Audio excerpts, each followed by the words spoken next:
6JVR Jamalapuram వారి రత్నాంజలి. మీ అదృష్టాన్ని మార్చుకోవడం ఇప్పుడు కల కాదు, 6JVRతో సాధ్యం.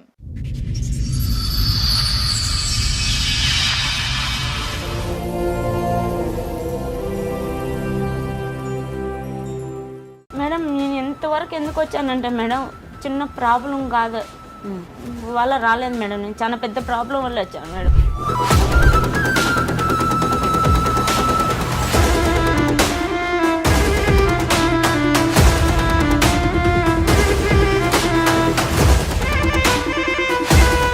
అసలు ఉన్నాయి మేడం రెండు మీ వల్ల తీర్తే. ఒకటి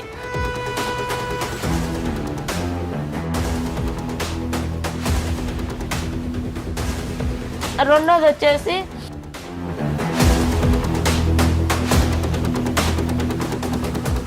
నా పరిస్థితి ఎవరికి రాకూడదు. దాన్ని నన్ను పెళ్లి చేసుకుని ఈ విధంగా మోసం చేసినారు. దాని సరైన ముగ్గురు అన్నదమ్ములు సార్ నా జీవితంతో ఆడుకుంటున్నారు సార్, నా జీవితంతో ఆడుకుంటున్నారు. దాని సార్ నా బాబు పాస్పోర్ట్ చేయించినాడు, అన్ని చేయించి లాస్ట్ కు నన్ను నడి రోడ్డు మీద వదిలేసినాడు సార్. కోవిడ్లో లైసెన్స్ సార్ ఏది బండి తోలుతారు అక్కడికి. దయించి నా భర్తని ఇంటికి పంపిస్తే నా ప్రాబ్లమ్స్ అన్ని సాల్వ్ అయిపోతాయి సార్, నన్ను పంపేయండి సార్. చూడండి సార్ అతనికి ఇంకొక పెళ్లి అయింది సార్. అతనికి చూడండి సార్ ఈ అమ్మాయిని పెళ్లి చేసుకున్నాడు సార్. ఆ విషయం నేను ఎవరికి చెప్పినా నమ్మలేదు సార్, నన్ను పిచ్చిది మెంటల్ది అంటున్నాడు సార్. అతను లవ్ చేసినట్టు మోసం చేసి మా వాళ్ళందరినీ పెళ్లి చేసుకున్నాడు మేడం. మీ ఆయన మీతో బానే ఉన్నారా? బాలేదు. కొట్టడం తిట్టడం లాంటిది ఏమైనా చేసేవాళ్ళ? నా కార్యాలు పుట్టాయి మేడం, కాళ్ళకు ఉన్నాయి, చేతులకు ఉన్నాయి మేడం. కానీ ఇవి ఉన్నాయని చెప్పేసి నువ్వు ఇట్లున్నావు, నువ్వు అట్లున్నావు, నా అందాన్ని ఎంచడము.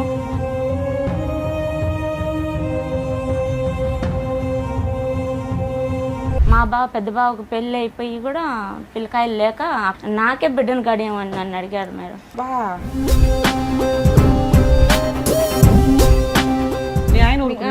మా ఆయనకు చెప్తానంటే నువ్వే తప్పుడు దాని అవుతావు చెప్తే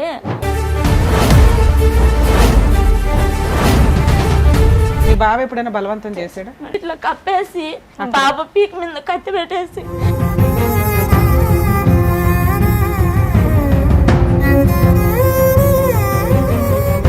రెండు సార్లు నాకు తెలుసు మేడం మా భర్తలాగా వచ్చి నా పక్క పనుకున్నాడు మేడం నైట్ లో మబ్బులో.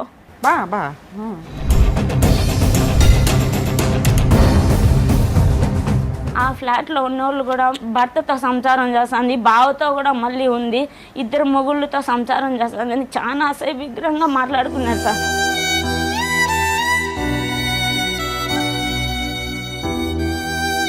తర్వాత ఏమైంది లాస్ట్గా? తర్వాత లాస్ట్కి మళ్ళీ 2014 లాస్ట్ వచ్చాడు మేడం. వచ్చి ఇంకా ఎంటికలు తీపిస్తాము బాబుకి అనుకునే లోపల మా చెల్లెల్ని నేను పెళ్లి చేసుకుంటున్నానని చెప్పి ఎంటర్ చేసేసాడు మేడం. మీ చెల్లిని చేసుకున్నాడా చేసుకోలేదా? తాలుబుట్టు కట్టాడు మేడం. ఆయన నాకు తాలుబుట్టు కట్టినాడు, ఇదే అని మళ్ళీ పీకి జోబులో కింద పడేసింది మేడం. చిన్నప్పటి నుంచి నాకు 3 years ఉన్నప్పటి నుంచి మా నాన్న ఎలా ఉంటాడో నాకు తెలియదు మేడం. నాకు మా నాన్న అంటే ఇష్టం లేదు. మా నాన్నకి మా అమ్మకి ఏ సంబంధం ఉండకూడదు. ఈ డైవర్స్ అలాంటివి ఉంటాయి కదా, అవి ఇప్పించి మా అమ్మకి ఏం సంబంధం ఉండకూడదు సార్.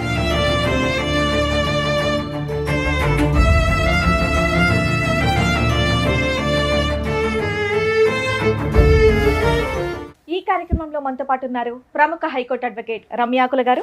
నమస్తే మేడం. నమస్తే అండి. ప్రముఖ సైకియాట్రిస్ట్ డాక్టర్ కళ్యాణ్ చక్రవర్తి గారు. నమస్తే సార్. నమస్తే మేడం. మేడం సార్, జ్యోతి గారు ఒక సమస్యతో రావడం జరిగింది. ఆవిడ సమస్య ఏంటో అడిగి తెలుసుకుందాం. జ్యోతి గారు రండి. నమస్తే మేడం. నమస్తే అండి. మేడం మీకోసం చాలా రోజుల నుంచి వెయిట్ చేస్తున్నాను మేడం. మేడం ప్లీజ్ కూర్చోండి, మాట్లాడదాం. జ్యోతి గారు ఎక్కడి నుంచి వస్తున్నారు? మేము రాజంపేట నుంచి వస్తున్నాం. రాజంపేట నుంచి. రాజంపేట. నేను ఇంట్లో హౌస్ వైఫ్. ఇంట్లో హౌస్ వైఫ్గా ఉన్నారు. హౌస్ వైఫ్, మిషన్ కుట్టుకుంటాను. ఓకే. ఇంకా అమ్మ వాళ్ళ ఇంట్లో ఉన్నాను మేడం ప్రస్తుతానికి. ఓకే. మీకు పెళ్ళయిందా? అయింది మేడం. ఎన్నేళ్ళ క్రితం అయిందండి? 2010లో అయింది. Love marriage arranged? అరేంజ్ మ్యారేజే, కానీ అతను లవ్ చేసినట్టు మోసం చేసి మా వాళ్ళందరినీ పెళ్లి చేసుకున్నాడు మేడం. ఒక మీరు లవ్ చేయలేదు కానీ అతను మిమ్మల్ని ఇష్టపడి మీ పెద్దవాళ్ళతో మాట్లాడి మిమ్మల్ని పెళ్లి చేసుకున్నాడు మేడం. ఓకే. ఏ సంవత్సరంలో పెళ్లి అయిందమ్మా? 2010 10వ నెల 21వ తేదీ 2010లో అయింది. 2010లో అయింది సార్. పిల్లలు? ఒక బాబు సార్, ఒక బాబు వెనకాల పాప పుట్టి చనిపోయింది. ఓకే. దాదాపు 15 ఏళ్ల తర్వాత మీరు మీ అమ్మ వాళ్ళ ఇంట్లో ఉన్నాను అని కంప్లైంట్ చేయడానికి ఇక్కడ వరకు 10 సంవత్సరాల నుంచి ఉన్నాను మేడం. 10 సంవత్సరాల నుంచి అమ్మ దగ్గరే ఉన్నారు? అమ్మ వాళ్ళ ఇంట్లోనే ఉన్నాను మేడం. మీ హస్బెండ్ ఏం చేస్తారు, మీరేం చేస్తారు? అంటే నేను చదువుకోలేదు మేడం, ఇంట్లోనే ఉన్నాను. నానమ్మ దగ్గర ఉన్నాను, మా నాన్నమ్మ దగ్గర. ఇంకా మా అమ్మ మా నాన్న ఇంకా మాకు పొలాలు ఏం పనిలేదని చెప్పేసి కోయట్కి వెళ్ళారు మేడం బతుకు తీరు కోసం. నాకు ఒక చెల్లి ఒక తమ్ముడు ఉన్నారు, వాళ్ళకి చదువు అబ్బింది, నాకు అబ్బలేదు. దానివల్ల ఇంకా కోయట్లో ఉన్నారు. మా బంధువులు చేశారు మేడం నాకు పెళ్ళి. మా బంధువులు అంటే మీ పేరెంట్స్ అక్కడే ఉన్నారు కాబట్టి మీ చుట్టాలు. అంటే ఎవరి దగ్గర ఉండేదానివి నువ్వు? మా నాన్నమ్మ దగ్గర. నానమ్మ దగ్గర బాగా మేము పల్లెలో ఉన్నాం, కానీ బాగా పరువుగానే ఉన్నాను మేడం. కానీ మా మీరు ఎంతమంది అక్క చెల్లెలు అన్నదమ్ములు ఎంతమంది అమ్మా మీరు? 2 అక్క చెల్లెలు ఒక అన్న తమ్ముడు సార్. నీకంటే 2 ఉన్నారా? పెద్ద నేనే ఆడపిల్ల పెద్ద, నెక్స్ట్ తమ్ముడు, లాస్ట్ చెల్లి. రాకూడదని రాలేదమ్మా, లేదంటే రాలేక రాలేదా మీ తల్లిదండ్రులు అంత దూరం నుంచి? అంటే కూతురు పెళ్లికి తల్లిదండ్రులు రాకపోవటం ఏంటి? మా నాన్న వచ్చాడు సార్ పెళ్లికి. అమ్మ రాలేని పరిస్థితుల్లో కోయట్ ఇంట్లో ఇరకపోయింది, పెళ్లికి రాలేదు. నాన్న వచ్చారు? నాన్న వచ్చాడు. సో అందరికి ఈ పెళ్లి ఇష్టమే. నీ వయసు ఎంత పెళ్ళైనప్పుడు? నా వయసు అప్పటికి 17 పూర్తయిపోయి 18 ఎంట్రింగ్ సార్ నాది. మీ వాళ్ళకి ఎందుకు ఇష్టం లేదు? మా వాళ్ళకి ఎందుకు ఇష్టం లేదంటే మేడం, వాళ్ళు మంచి వాళ్ళు కాదంట మేడం. ఎవరు కనిపెట్టారు మీ ఇంట్లో? మా నాన్న కనిపెట్టాడు మేడం. మీ నాన్న వచ్చిందే పెళ్లికి కదా నాన్న? పెళ్లికి వచ్చాడు మేడం. కుటుంబం తెలుసా? తెలుసు మేడం. ఫస్ట్ మా అమ్మమ్మ వాళ్ళ ఊళ్ళో చేసుకున్నారంట సార్, వాళ్ళ మేనత్త వాళ్ళు, మా మొగుడు మేనత్త వాళ్ళు చేసుకున్నారంట. చేసుకొని వాళ్ళు ఏదో ప్రాబ్లమ్స్ వల్ల చనిపోయినారంట వాళ్ళ ఫ్యామిలీ. దానివల్ల వాళ్ళు మంచోళ్ళు కాదు, నువ్వు చేయలేవు మా వద్దు. ఒక్క సంఘటనతోనే ఆ కుటుంబం మంచిది కాదని అన్నాడు అతను. మొత్తం ఫ్యామిలీ చనిపోయిందా? ఫ్యామిలీ లేదు, వాళ్ళిద్దరు భార్యాభర్తలు చనిపోయినారు. మా భర్త వాళ్ళ మేనమామ మేనత్త వాళ్ళు చనిపోయినారు సార్. సరే, అర్థమైంది. చనిపోయినారు. దాంతో మా నాన్న వద్దు, వాళ్ళు ఏలుకోరు, వాళ్ళు పెళ్లి చేసుకున్నారు, వాళ్ళు మంచి వాళ్ళు కాదు, వద్దు, నా తల తాకట పెట్టైనా కూడా నేను ఏడనో చాట పెళ్లి చేస్తానన్నాడు సార్. ఈ సంబంధం తీసుకొచ్చింది ఎవరు నీకు? నాకు తీసుకొచ్చింది మా పెద్ద మేనత్త వాళ్ళ ఆడబిడ్డ, వాళ్ళ అన్నదమ్ములు. సంబంధం వచ్చిందని మీ నాన్నకి అమ్మకి ఫోన్ చేసి చెప్పుకుంటారు కదా, అప్పుడే మీ నాన్న అబ్జెక్షన్ పెట్టేయొచ్చు, మా అమ్మాయికి మేము వేరే సంబంధం చూసుకుంటాం. పెట్టాడు మేడం, మరి ఎందుకు చేశారు? పెట్టాడు. కానీ మా అమ్మకి మా నాన్నకు మధ్య గొడవ పెట్టేశారు మేడం వాళ్ళు. అంటే ఏదో వాళ్ళకి సంథింగ్ కుటుంబం కక్షలు అయితే ఉన్నాయి మేడం, ఏదో మా పెద్దవాళ్ళకు ఏదో ఉన్నాయి. కానీ దాంట్లో నన్ను ఇన్వాల్వ్ చేశారు మేడం. ఇన్వాల్వ్ చేసేసారు. చేసుకున్నాడు. బేస్తవారం అంటే బుధవారం వచ్చింది మేడం మా అత్తను తొడుకొని. అంటే పెద్దమ్మ అవుతుంది మేడం నాకు, ఆమె పేరు ఎల్లమ్మ. ఆమె తొడుకొని వచ్చింది.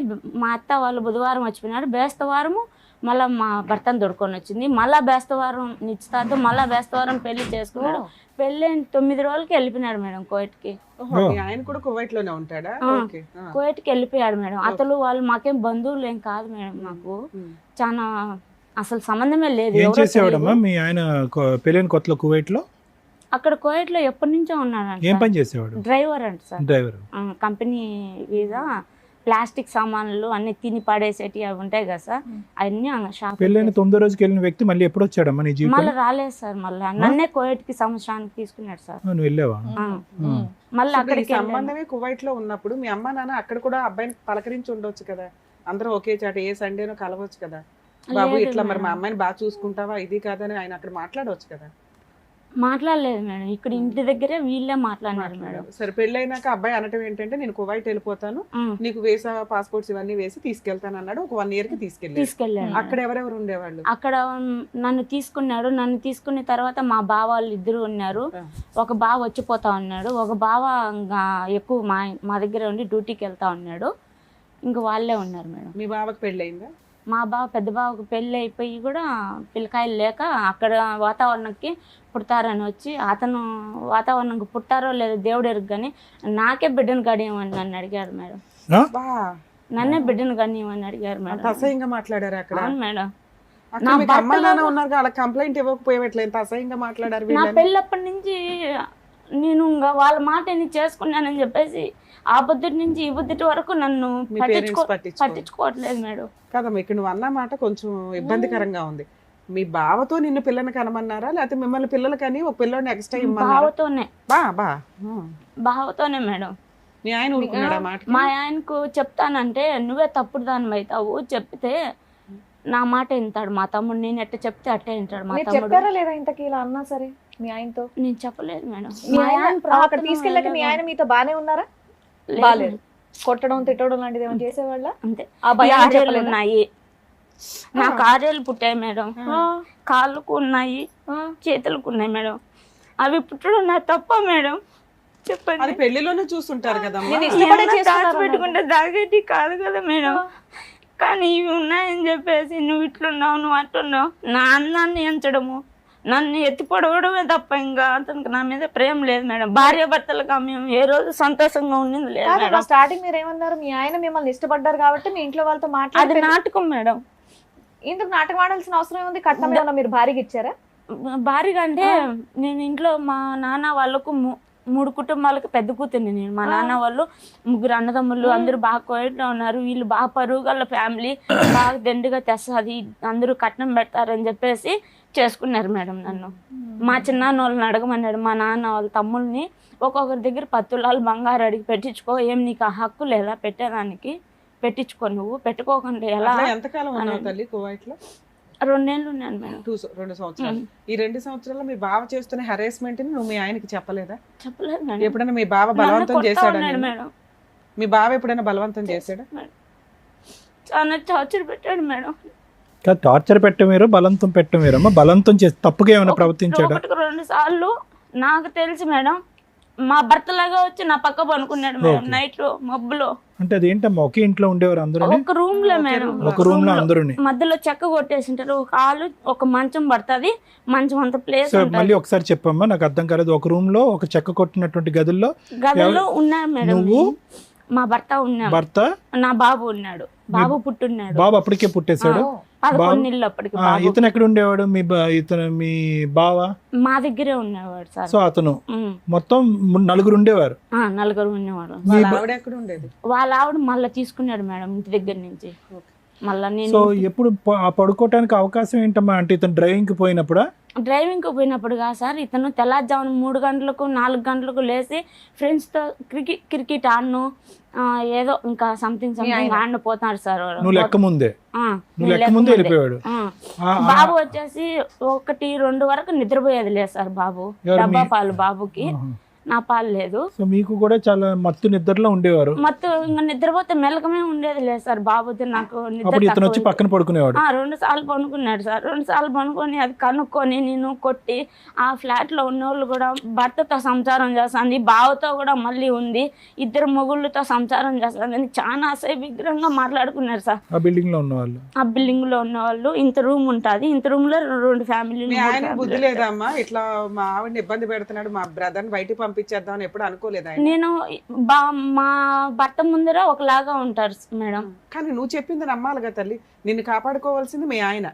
ఇలా బుద్ధి లేదు, ఏదో నిన్నే కొడతాడు చెప్తే. నువ్వేమో ఫస్ట్ నైట్ నుంచి కూడా నాకు అతనితో సంతోషం లేదు మేడం. నాకు ఒక జంతువులు పెంపకం ఎంతో, భార్యాభర్తల పెంపకం మాది కూడా అంతే మేడం. అందుకే ఇప్పుడు దాన్ని చెప్పేదాన్ని బట్టి ఏంటంటే, ఇక్కడ నీ బావ పెద్ద రాక్షసుడా మీ ఆయనే పెద్ద రాక్షసుడా అనేది మాకు ఇప్పుడు డౌట్ ఉంది. ఇప్పుడు మీ బావకి, ఒక నిమిషం అమ్మా, మీ ఆయనకి మీ బావగారు చేసేటటువంటి ప్రతి పని అతనికి ఎరిగినే. అతను తెలియతానని నేనైతే అనుకోవట్లేదు, అంత తెలియకుండా ఉండదు.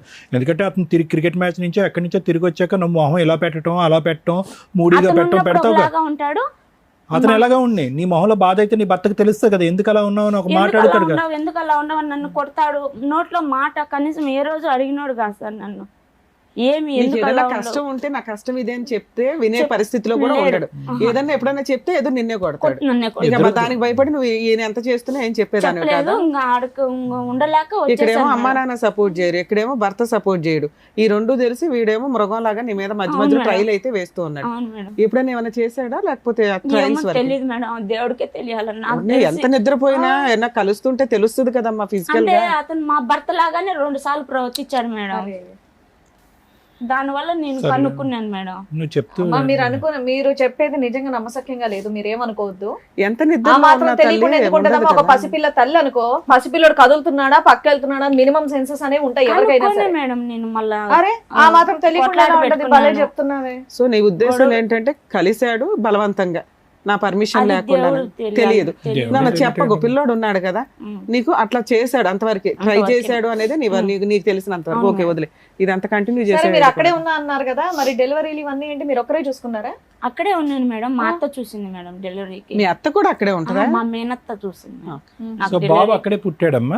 బాబు అక్కడే పుట్టాడు. మీ అబ్బాయి పుట్టినాక కూడా మీ పేరెంట్స్ రాలేదా? నిన్ను దగ్గర తీసుకోలేదా? తీసుకున్నారు మేడం, దగ్గర తీసుకున్నారు. కానీ ఇతను బంగారు తెమ్మనేవాడు, పెట్టించుకోమనేవాడు. మా అక్కడ మీరు వాళ్ళు పని చేసేవాళ్ళ ఇంట్లోనే ఉండేవాళ్ళ? ఇంట్లోనే ఉన్నాను మేడం. బ్యూటీ పార్లర్ పనికి సరే. పంపిస్తా సరే, ఉన్నాడు. 2 ఏళ్ళు అక్కడ ఉన్నారు. దాని తర్వాత తర్వాత ఏం ఎప్పుడు వచ్చారు ఇండియాకి? ఇండియాకి 2014లో వచ్చేసాను మేడం. ఎందుకు వచ్చేసారు? అక్కడ టార్చర్లు ఉండలేక ఇంటికి ఆ భరించలేక వచ్చేసారు. బాబుని తీసుకుని మరి ఆడ ఉండేదానికంటే ఇంటికి వచ్చేదే బెస్ట్ అనిపించేసింది యా, సార్ ఐ నాకు. అండర్స్టాండ్ అమ్మా. సో ఇంటికి టికెట్ ఎవరు కొన్నారు? తిరిగి రావడానికి ఖర్చు ఎవరు పెట్టుకున్నారు? అతనే పెట్టుకున్నాడు. అతనే పెట్టుకున్నాడు. సో నువ్వు వెళ్ళిపోవటం అనేది అతనికి అభ్యంతరం ఏం లేదు. ఏం లేదు. వెళ్ళకూడదంటే నేను ఎప్పుడెప్పుడు టికెట్ కొని పోతానా ఉండేవాడు అని కాదు కదా. పంపించేశాడు మేడం. కాదు, వెళ్ళొద్దు అనుకునేవాడు, టికెట్ కొని ఉండేవాడు కాదు కదా. ఉమ్, సో నువ్వు వెళ్ళిపోవటమే అతనికి ఇష్టం. ఉమ్. మరి బాబు కూడా ఇష్టం లేదు అతనికి? 2 సంవత్సరాల అబ్బాయి, 3 సంవత్సరాల అబ్బాయి.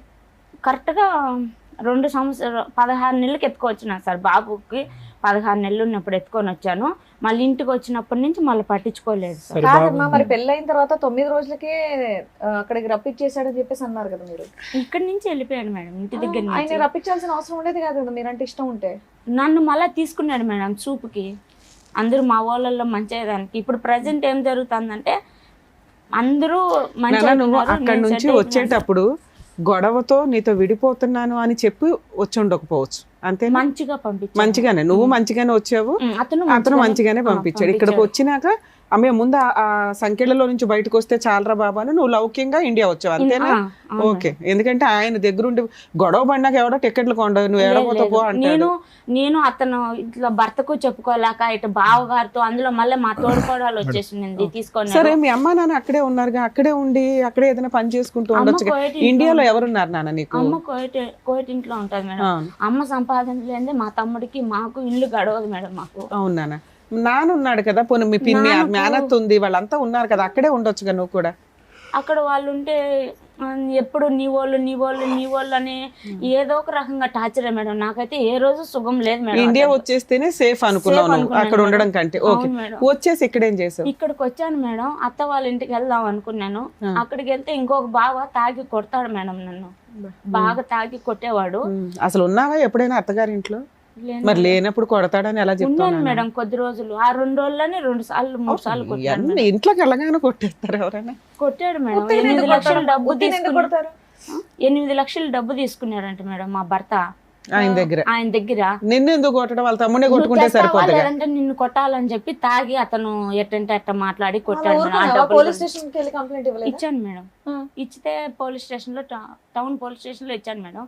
ఇస్తే అతనికి కావాల్సిందల్లా తాగి అట్లా చేస్తున్నాడు పోమ్మా, నీ జోలికి రాడు, వచ్చితే ఇంకొకసారి కేసు కట్టేస్తాము, కేసు కట్టేసి ఇంకా జైల్లో పెట్టేస్తాం, నీ జోలికి రాడుకో అని చెప్పి సర్ది చెప్పి పంపించాడు. మళ్ళీ ఒకసారి మళ్ళీ అట్లే కొట్టనొచ్చాడు. 8 లక్షలు డబ్బులు ఇస్తావా అని చెప్పి ఒకరోజు మళ్ళీ కొట్టనొచ్చాడు మేడం. మళ్ళీ ఫోన్ చేశాను. మళ్ళీ ఫోన్ చేస్తే ఊళ్ళో పెద్ద మనుషులకు చెప్పారు. ఊళ్ళో పెద్ద మనుషులు చెప్తే ఆయనతో ఏం పని రా నీకు ఏం పని అవసరమా? మీ ఇద్దరు సంబంధమే అంతంత మాత్రం ఉన్నప్పుడు డైరెక్ట్ గా అతను కువైట్ లో ఫోన్ చేసి అతన్ని బెదిరించవచ్చు కదా. నిన్ను కొడితే ఏం లాభం? అక్కడ పడలేక కదా నువ్వు వెనక్కి వచ్చావు. అక్కడ పడలేక నువ్వేమి ఇక్కడ తీర్థయాత్రలకో ఇంకో దానికో రాలే కదమ్మా. అక్కడ పడలేక వెనక్కి వచ్చావు. ఆ పరిస్థితి అతనికి బాగా తెలుసు. నన్ను ఎందుకురా కొట్టేది, అక్కడ ఫోన్ చేసి అడుగు అని చెప్పొచ్చుగా. చెప్పాను చెప్తే కూడా నన్ను నోట్లోంచి మాట రానిచ్చే వాళ్ళు లేదు సార్. నన్ను మళ్ళీ వెళ్ళావమ్మా ఎప్పుడైనా కువైట్? వెళ్ళాలి అప్పటి నుంచి. అప్పుడు నువ్వు కాపురం చేసింది 2 years కదా కువైట్ లో? 2 years ఉన్నాను అత్త వాళ్ళ ఇంట్లో. ఇంకా ఈ పెళ్ళైన నుంచి సంవత్సరం ఒక 2 నెలలు అటు ఇటుగా ఉంటా ఉన్నాను. తర్వాత ఏమైంది లాస్ట్ గా? తర్వాత లాస్ట్ కి మళ్ళీ 2014 లాస్ట్ వచ్చాడు మేడం. బాబుకి ఎంటుకలు తీపియాలని చెప్పేసి. నేను వచ్చిన ఒక 5-6 నెలలకి వచ్చాడు. అప్పటికి ఇంకా 2015 స్టార్ట్ అయింది మేడం. బాబుకి 3వ సంవత్సరం అనింది. 11 నెల 12వ తేదీకి వచ్చి ఇంటికి తీపియాలని చెప్పి అన్ని చూశాడు మేడం. చూడడంలో ఏం చేశాడంటే అప్పటికి నేను మా అమ్మ వాళ్ళ ఇంటి దగ్గరికి వెళ్ళాను మేడం. నేను ఇక్కడ బాబుని పెట్టుకొని ఉండలేక ఎవరు పట్టించుకునే వాళ్ళు కాదు. ఖర్చులన్నీ పంపించాడా ఆ 1 year లో? 6 నెలలు పంపించాడు మేడం. ఓకే. బాబు వచ్చినాక 6 నెలలు పంపించాడు. మళ్ళీ లేదు మేడం, నాకు ఒక్క రూపాయి నాకు తెలియదు. మళ్ళీ అక్కడ ఉన్నప్పుడు వచ్చాడు మేడం. వచ్చి ఇంకా ఎంటుకలు తీపిస్తాము బాబుకి అనుకునే లోపల మా చెల్లెల్ని నేను పెళ్లి చేసుకుంటున్నానని చెప్పి ఎంటర్ చేసేసాడు మేడం. నువ్వే కష్టాలు పడ్డావు, మళ్ళీ నీ చెల్లిని చేసుకుంటాడంటే ఎందుకు? నువ్వు ఆల్రెడీ పిల్లలు కన్నావు కదా. ఏంటి చెల్లిని చెల్లిని చేసుకుంటా అన్నాడు. అని ఎవరితో అన్నాడు? నీతో అన్నాడా? నాతో అనలేదు సార్. మా పాపకి కొంచెం సైకలాజికల్ ప్రాబ్లం ఉంది సార్. 8 సంవత్సరాల బిడ్డప్పటి నుంచి హాస్పిటల్లో చూపిస్తా ఉన్నారు సార్. మా ఇంట్లో 3 తరాల నుంచి 4 తరాల నుంచి కొంచెం ఆడవాళ్ళకి సైకలాజికల్ ప్రాబ్లం. ఇప్పటికీ మా అత్త వాళ్ళు 2 అలానే ఇంటికి పరిమితం అయినారు సార్. కదమ్మా, ఇప్పుడు ఎవరికి సైకలాజికల్ ప్రాబ్లం ఉంది అంటున్నారు మీరు? మా చెల్లెళ్ళకి, మా ఇంటి ఆడబిడ్డలకు, అంటే మా అమ్మ వాళ్ళు. ఎంతమంది చెల్లెళ్ళు నీకు? ఒకళ్ళేగా. ఆ చెల్లికి సైకలాజికల్ ప్రాబ్లం, పెళ్ళి అవ్వల. మీ ఆయన ఆ పిల్లని చేసుకుంటాను చేసుకుంటాను. ఒక్క నిమిషం, ఏంటమ్మా సైకలాజికల్ ప్రాబ్లం అంటే ఏంటమ్మా? అంటే నిన్ను చూస్తే నాకు కాదు, నిన్ను తిట్టా కొడతా, ఇంట్లో సరిగ్గా వంట చేయకపోవడము, అలా మా మేనత్త గారికి. మీది మేనరికం అమ్మా? మీ అమ్మగారిది నాన్నగారిది? అవును సార్. ఓకే, ఇప్పుడు అర్థమైందిలేండి. అలా ఎన్ని మేనరికాలు ఉన్నాయి మీ పైన? మీ అమ్మగారు మా అమ్మ మా నాన్న సార్. వాళ్ళకి వాళ్ళ అమ్మ నాన్నలు వాళ్ళు అంటే వాళ్ళమ్మ వాళ్ళకి ఏమో తెలియదు, మేనరికం లేదు. లేదు నా ఇప్పుడు ప్రెసెంట్ మా నాన్న చెల్లెళ్ళకి 2 సైకలాజీ ప్రాబ్లం ఉంది. ఇంకా ట్రీట్మెంట్ తీసుకున్నారు. టాబ్లెట్ పడితే తప్ప వాళ్ళు పనుకోరు సార్. మీ చెల్లికి ఎప్పుడు ట్రీట్మెంట్ ఇచ్చారమ్మా? మా చెల్లెలకి 8 సంవత్సరాలప్పుడు చూపిస్తా ఉన్నారు సార్. చూపిస్తే ఆ అమ్మాయికి వయసు పెరిగే కొద్దీ సైకలాజికల్ ప్రాబ్లం వస్తుంది అని చెప్పి డాక్టర్లు చెప్పినారంట. పెరిగే కొద్దీ తగ్గిద్ది అన్నారా, పెరుగుతుందని? పెరుగుతుందని చెప్పి. ఎందుకంటే అది ఎంఆర్ కాబట్టి. అది అమ్మాయి డిసీజ్ కాదు. చదివేటప్పుడు టెన్షన్ గా ఏడవడం, నాకు తలనొప్పి వస్తుంది, నాకు కంతలు లాగుతున్నాయి అన్నాడు. రకరకాల నార్మలేనమ్మా? నాకు బాగుంటుంది. నాకేం అట్లా ఏం చదువుకున్నారమ్మా మీరు? ఎంతవరకు నేనేం చదువుకోలేదు సార్. ఊళ్ళో 5 వరకు చదువు అవ్వలేదు, అందుకే నాకు అవ్వలేదు సార్ చదువు. అంటే నువ్వు తెలివైన దానిలో ఉన్నావు అంటే. సరే సరే నాన్న, తర్వాత ఏమైంది? ఆ అబ్బాయి అట్లా అన్నాడు మీ ఆయన, మీ చెల్లిని చేసుకుంటానని. తర్వాత మేడం ఆయన వచ్చాడు మేడం. 2015లో వచ్చాడు. వచ్చేతలకి మా తమ్ముడిని తొడుకొని లోపలికి పోయింది మేడం మా చెల్లి. ఎందుకు తొడుకోమిందో తెలీదు. బాబుని చూసుకుంటే నేను బయటే ఉన్నాను. లోపలికి పోయి రూమ్లోకి పోయి వాకిలు వేసేస్తుంది మేడం. వాకిలు వేసి నేను ఆ మామనే పెళ్లి చేసుకుంటాను నేను అని చెప్పిందంట మేడం అమ్మాయి. చెప్పిన తర్వాత మా తమ్ముడు వచ్చేసి ఏడ్చుకుంటా వెళ్ళి మా వాళ్ళకి ఫోన్లు చేసి పిలిపించారు మేడం. పిలిపించి ఒక 30 మంది పైగానే వచ్చారు మేడం. పెద్ద మనుషులు అందరూ మా ఊరోళ్ళు వచ్చి ఇటు ఈ అత్తగారుల్లో ఇటు అమ్మగారుల్లో చెడు కాకుండా ఒక పంచాయతీ పెట్టారు మేడం. పంచాయతీ పెట్టి మా భర్తను రమ్మన్నారు మేడం. రా నువ్వు వచ్చి మాట్లాడాలా, మీ ఊళ్ళో పెద్ద మనుషులు తీసుకొని రా అని అంటే అతను వాళ్ళని తీసుకొని ఏం జరుగుతుందో తెలియకోకుండా, ఏం జరుగుతుందో తెలియదు మేడం. ఆ అమ్మాయి ఎందుకు చెప్పిందో అలా తెలియదు నాకు. నేను చూడలేదు. తమ్ముడు ఏం చెప్పలేదు. చేసుకుంటాను ఇట్లా బయట జరిగి ఇట్లా కప్పేసి మా పెద్దవాళ్ళు నన్ను తోసేశాడు మేడం. నన్ను బాబా పీక్ మీద కత్తి పెట్టేసి ఇప్పుడు ఎంత నెత్తి నోరు బాదుకున్నా కూడా ఎవరు నమ్మడం లేదు మేడం నన్ను. ఏదో ఇంట్లోనా పెద్ద మనుషులు తోసేశాడు. నమ్మకపోవడం ఏంటి? అందరూ చూస్తూ ఉంటారు కదమ్మా. నన్ను ఒక్కదాన్ని పంపించాడు మేడం మా వాళ్ళకి. సరే ఓకే, నమ్మకపోయినా పర్లేదు తల్లి, నువ్వైతే నమ్ముతున్నావుగా. మీ ఆయన ఇలా చేశాడు అనేది నీకైతే తెలుసు, అందుకే ఇంకా అప్పటి నుంచి నువ్వు కలవటం మానేసావా? ఇందుకు మీ చెల్లిని చేసుకున్నాడా చేసుకోలేదా? తాళబుట్టు కట్టాడు మేడం. ఆయన నాకు తాళబుట్టు కట్టినాడు. ఇదే అని మళ్ళీ పీకి జోబులో కింద పడేసింది మేడం. పెద్ద మనుషులు ఏం చేస్తున్నారు? పెద్ద మనుషులు లేరు. చీకట్లో ఈయన ఒక్కడే ఉన్నప్పుడు చేశాడు. వాళ్ళు కలిసి ఉన్నారా? మా అత్త వాళ్ళ ఇంట్లో చేశాడు మేడం. తర్వాత ఏమైంది? ఆ తర్వాత మళ్ళా పెద్ద మనుషులకి నన్ను పంపించాడు. నేను ఒప్పుకున్నా. ఏమని మా చెల్లెలు చేసుకునేది మా భర్తకి ఇష్టమే కదా, మీకేం బాధ, నేను చేసుకుంటాను అని చెప్పి ఆ మాట చెప్పి అంతవరకు పిల్లోడి పీక మీద కట్టి మా ఆడబిడ్డ ఇంట్లో పెట్టి పంపించాడా? మా ఆయనకి ఇష్టమే, నాకు ఇష్టమే, మా చెల్లిని చేసుకోవడం, మాకు లేని బాధ మీకేంటి అని పెద్ద మనుషులు చెప్పమన్నాడు. చెప్పేసావు నువ్వు. ఆ తర్వాత ఈయన తాళి కట్టాడు, ఆ పిల్ల ఈసురు కొట్టింది. ఆ పాపిస్తూ మాట చెప్పిన దాని వల్ల మేడం నాకు అందరికి దూరం అయిపోయినా. కనీసం ఇక్కడ వరకు మా నాన్న పిలుచుకోవచ్చాలని కూడా రావట్లేదు మేడం. ఆ తప్పుడు మాట కూర్చుని దానికి బిడ్డను చూసుకోలేక అసలు ఏం జరుగుతుందో కూడా తెలియలేదు మేడం. సరే నాన్న, ఇదంతా 11 ఏళ్ల క్రితం స్టోరీ కదా. కానీ ఇప్పుడు ఉంటారు మేడం. పెళ్లి చేసుకున్నాడా? పెళ్లి చేసుకోలే. ఆ అమ్మాయిని ఏమన్నా కువైట్ ఖతార్ తీసుకెళ్ళాడా? తీసుకెళ్ళాలా? ఆవిడ మన ఆవిడ ఉంది, ఆవిడకి ఏమైనా పెళ్లి అయిందా? ఆ సైకలాజికల్ ప్రాబ్లం ఉంది. ఆ అమ్మాయికి ఏమైనా పెళ్లి అయిందా? మళ్ళా మాట్లాడేసి పెద్ద మనుషులు శోధనం చేసుకొని సుమా మాట్లాడుకొని బెంగళూరుకి హాస్పిటల్లో తీసుకొని పోవాలని చెప్పి తీసుకోపోతా ఉన్నారు మేడం. బెంగళూరుకి మా నాన్న, మా తమ్ముడు, మా బంధువులు అందరూ తీసుకోపోతా ఉంటే చెక్ పోస్ట్ దగ్గరికి కిడ్నాప్ చేసి తడుకోబోతున్నారు ఒక అమ్మాయిని అని చెప్పి ఫోన్ చేసి పట్టించేశాడు మేడం మా ఆయన. పట్టించేసి అప్పటికి ఆ అమ్మాయి అసలు ఒళ్ళు మీద గుడ్డ ఉందా లేదా అన్నంలో ఏంలో పూర్తి పిచ్చిది అయిపోయింది. ఎక్కడ తీసుకెళ్దాం అనుకున్నారు? నిమ్హాన్సా? బెంగళూరుకి సార్. ఎక్కడ? నిమ్హాన్స్ కా? గవర్నమెంట్ హాస్పిటల్ కా ప్రైవేట్ కా? గవర్నమెంట్ హాస్పిటల్కి, నిమాన్స్ హాస్పిటల్కి సార్. అవును, అలా కిడ్నాప్ చేస్తున్నారని తీసుకెళ్ళినప్పుడు మీకు అపాయింట్మెంట్ ఇది ఉంటుంది కదా, అపాయింట్మెంట్ మెసేజ్ కానీ లెటర్ కానీ. లో మా వాళ్ళు శోధనం చేసుకునేసినారు సార్. ఆ అమ్మాయిని తీసుకొని బలవంతంగా తీసుకోబోతా ఉన్నారు సార్. ఆ అమ్మాయి చాలా కేకలేయడము, ఇంకా పరిస్థితి బాగాలేదు. పరిస్థితి బాగలేదు ఆ అమ్మాయికి. రోడ్డు మీద వదిలేస్తే ఇంక ఎట్లా పోతుందో తెలియదు, అట్లా ఉండింది. ఇదంతా 10 ఏళ్ల క్రితం స్టోరీ.